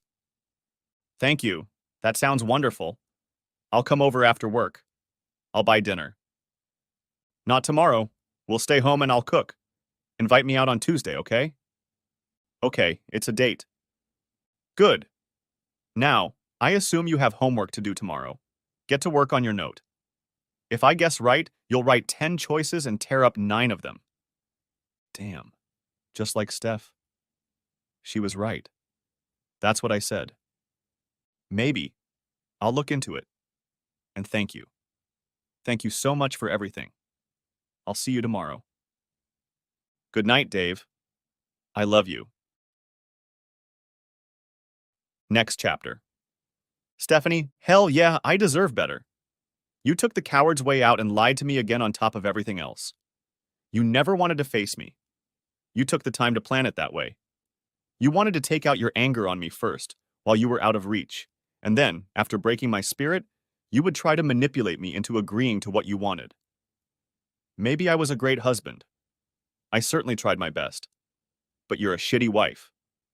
If that's how you feel about me, and that's how you feel about our marriage, then you have no business being married to anyone. Ever. Ever. I'm not going to cooperate with your plans. I know it's probably painful for you, but it's what I have to do for myself. You made your choices despite our marriage. Now I'm making mine. I used our savings to pay off and cancel our joint credit cards. I've transferred half of the remaining money into my own accounts, but haven't touched our retirement funds yet. I'm working on a plan for an equitable division of marital assets. I've changed the locks on the house, so please don't try to enter it unattended. Jessica has some of your clothes and enough personal items for the next few days. The rest of your belongings are in the storage room. Enclosed, you will find the key to the lock and instructions on how to deliver the capsule. I am sure you will say that I am immature and unreasonable. that my pride and rage is a stupid male reaction. Your own emotional release is empowering and beautiful, and my expectations of our relationship are regressive and barbaric. You'll blame the failure of our marriage on me if I can't handle your betrayal. No, no, no, no, no, Steph. You're the one who ruined it. You ruined our marriage when you changed the terms of it without consulting me, and as you said, it had been going on for a long time. Our marriage ended when you decided I didn't deserve to know what was going on. For your information, yes, I noticed. And no, it didn't make things any better. You may have been happier doing your cruel things, but I was jealous and suspicious of you the whole time. You humiliated and belittled me for it, even though you knew I was right. That's no way to treat a partner. That's no way to treat someone you love and respect. That's no way to treat even a stranger. When you excluded me from your confidence, you stopped honoring me as your husband and treated me like a chump. Looking back, I can say that we never had a truly loving, mutually beneficial partnership. Everything was all about you. I went along with you getting your way because I loved you and wanted you to be happy. You were wrong to mistake my malleability for weakness. The only good thing that came out of it was the kids. I don't know what you're going to tell them, but I'd recommend telling them the truth. If you don't, I will. I don't care where you go, what you do, or who you do it with. That's your business. I don't own you. I don't control you. I can't stop you. But don't you dare pretend to be surprised and outraged when the door you opened swung the other way. Now we're estranged from each other. It's not nice to be dealt with unilaterally and without discussion, is it? I'm going to turn off my phone, and so are you. Don't call or text me. Don't blame me for cutting off communication. You did it first, and it's not up to you to decide when we communicate. I'm not yours if you're not mine. I'll tell you when I'm ready to work things out, preferably with our lawyers present. Screw you, Dave. Next chapter. I wasn't there when she got the note. I would have loved to see her reaction, but I'm glad it didn't happen. Did I want her to be upset? Angry? Challenged? Humbled? I'd be mad at myself if I enjoyed gloating. I'd be mad at myself if I was grieving or regretting. I'd be mad at myself if I felt nothing. Neither of us could react in a way that satisfied me. So I left it all in the unknown. She tried to blow up my phone. I turned it off. Jessica later told me that she called her in tears, claiming to be completely shocked and hurt, wondering what I could have been thinking to kick her out for no reason after 22 years. She claimed I must be having an affair or something. Until my daughter showed up with her things and informed her that I had shown her the handwritten letter she had left on the table. Steph was stunned. That was the exact word Jessie used. She just opened and closed her mouth dozens of times without saying a word. Then she gathered up the bags and boxes Jessie had brought her and left. I didn't take the day off. I left work at my usual time and went straight to Cookie's apartment. It was a third-floor apartment in a very old stone building near the university. Layers and layers of glossy latex paint had been applied to fixtures and trim that was probably 100 years old. The floor creaked here and there. The ceiling showed tender stains from a roof that had leaked once or twice in the last few decades. Colorful rugs and tapestries framed the walls and walls, stacked with books on shelves that had clearly been brought in from thrift stores. Some of the shelves were sagging pine boards propped up by cinder blocks and old milk crates. A shabby stereo stood on an old hand-painted end table at one end of the living room, and half-burned candles stood in mismatched brass candlesticks and the necks of old bottles next to well-used incense burners. The place smelled of patchouli, sandalwood, and from the kitchen, garlic, olives, and tomatoes. Cookie had obviously never been a student or a professor. I settled awkwardly into the cozy space, not knowing where to put my suitcase. Looking into the tiny bathroom, I realized there wasn't a millimeter of space for a toothbrush or razor. It had more strange bottles and mysterious gadgets than a steampunk pharmacist's lab. Eventually, I found myself sitting at her kitchen table with a glass of Chianti while she put the finishing touches on dinner, absent-mindedly humming the tune to Beauty School Dropout. Another bell rang in my head. I did a quick count and then asked, "Hey, tell me something, Cookie. Remember how all the adults on Sesame Street thought Mr. Snuffleupagus was just Big Bird's imaginary friend? Yeah, sure. She stopped stirring the pot and stared into the void. They stopped it because of the possibility of child abuse. The producers decided that children should expect to be taken seriously. Adults should believe them when they know what's imaginary and what isn't. Right. You got me thinking about Muppets, and my own situation with Steph reminded me of that. She kept telling me for years that her novel was all my imagination. It was violence. In the series, it took them a while to realize it. Snuffy spent years in a way that was almost invisible. It was a constant gag of, "Oh, Big Bird, you're so stupid. Snuffleupagus doesn't exist." When they decided to show him, Roosevelt Franklin held Snuffy by the trunk while he tried to leave to brush his fur before meeting everyone. That wasn't Roosevelt Franklin. It was Elmo. I fell silent, not knowing how to proceed. You're right. It was Elmo. But you remember Roosevelt Franklin. She stopped stirring again. He wasn't on the show after they replaced Gordon in 1975, I said carefully. I thought you knew about the early 80s when Snuffy was released, but you surprised me. You watched the original broadcasts of the first few seasons. You wouldn't have remembered Roosevelt Franklin otherwise. She turned back to the pot and decided the dish was done. Pasta alla puttanesca with mussels and garlic bread. It was great, and I told her so. Thanks, she said with a half grin. You were just testing me. Smart boy. Carry on. Just ask. Okay. How old are you? You look to be in your early 20s or maybe early 30s, but from your life experience, that can't be true. I'm 54. I think I'm older than you. It was my turn to marvel. How? Well, let's see. I've never smoked tobacco or taken hard drugs. I hardly drink alcohol and I never abuse it. Wine at dinner now and then, that's all. I watch my diet carefully and consume lots of antioxidants. I am an active dancer and work out 4 times a week, 30 to 45 minutes each session. I try to stay out of the sun, and my skincare is witchy. But it's the little things. My lifestyle plays a big part. I have never had and will never have children. I lead a young lifestyle among young people, and that keeps my energy up. But the main focus is awesome genes. All 4 of my grandparents are still with us, and all of them are over 100 years old. None of them look older than 70. By that standard, I'm barely middle-aged. That's incredible. What gave me away? In little things at first. You knew Yvonne Craig was Batgirl. That in itself didn't mean anything. You may have watched Adam West's Batman in syndication, or as a retro. Yesterday you were quoting Babylon 5, Zathras. It's very sad, but at least there's symmetry. That was in the early 90s, 30 years ago, and it almost never went into syndication or streaming. You were either a very, very dedicated nerd, or you watched it when it was on the air. And just now you were humming the song from Grease. So you must have some memories of 1978. That got me thinking. You said Justin tried to kill you 3 years after you turned 25, and you talked about being at that age, as if it had been a lifetime, not just 5 or 6 years ago. You've been working on your dissertation, but now you're an assistant professor, not an assistant professor. You have tenure, which means you've paid your dues in this career, and that takes a long time.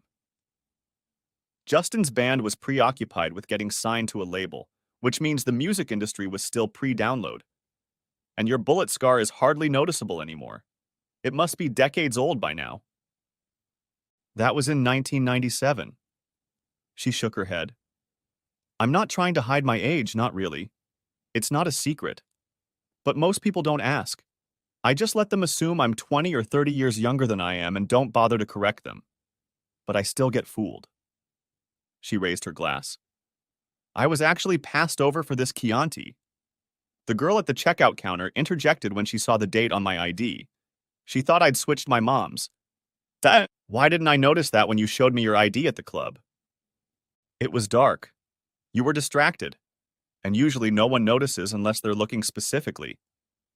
That's surprising. It's more common than you think.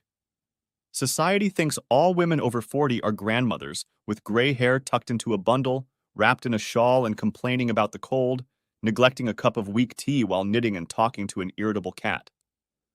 Phew. I can act it out if you like. I can knit and crochet. I've got a shawl around here somewhere. I can put the kettle on and make any tea I want, but Sebastian gets skittish and hides when I have guests. Sebastian, like the black and white cat from V. Oh my god. How could Stephanie think she could fool you about anything? That only works with fiction. Apparently, in real life, I can be remarkably insensitive and unobservant. I doubt that very much. Nevertheless, she would have to be very stupid to assume that you are in any way stupid. Well, thank you. I'll take it gratefully. Her smile was as warm as sunlight. End of part 1. Part the 2nd of May be coming out in 10 hours. Write in the comments if you're waiting for it. Also, give a like under this video and subscribe to my channel. I hope you enjoyed this video.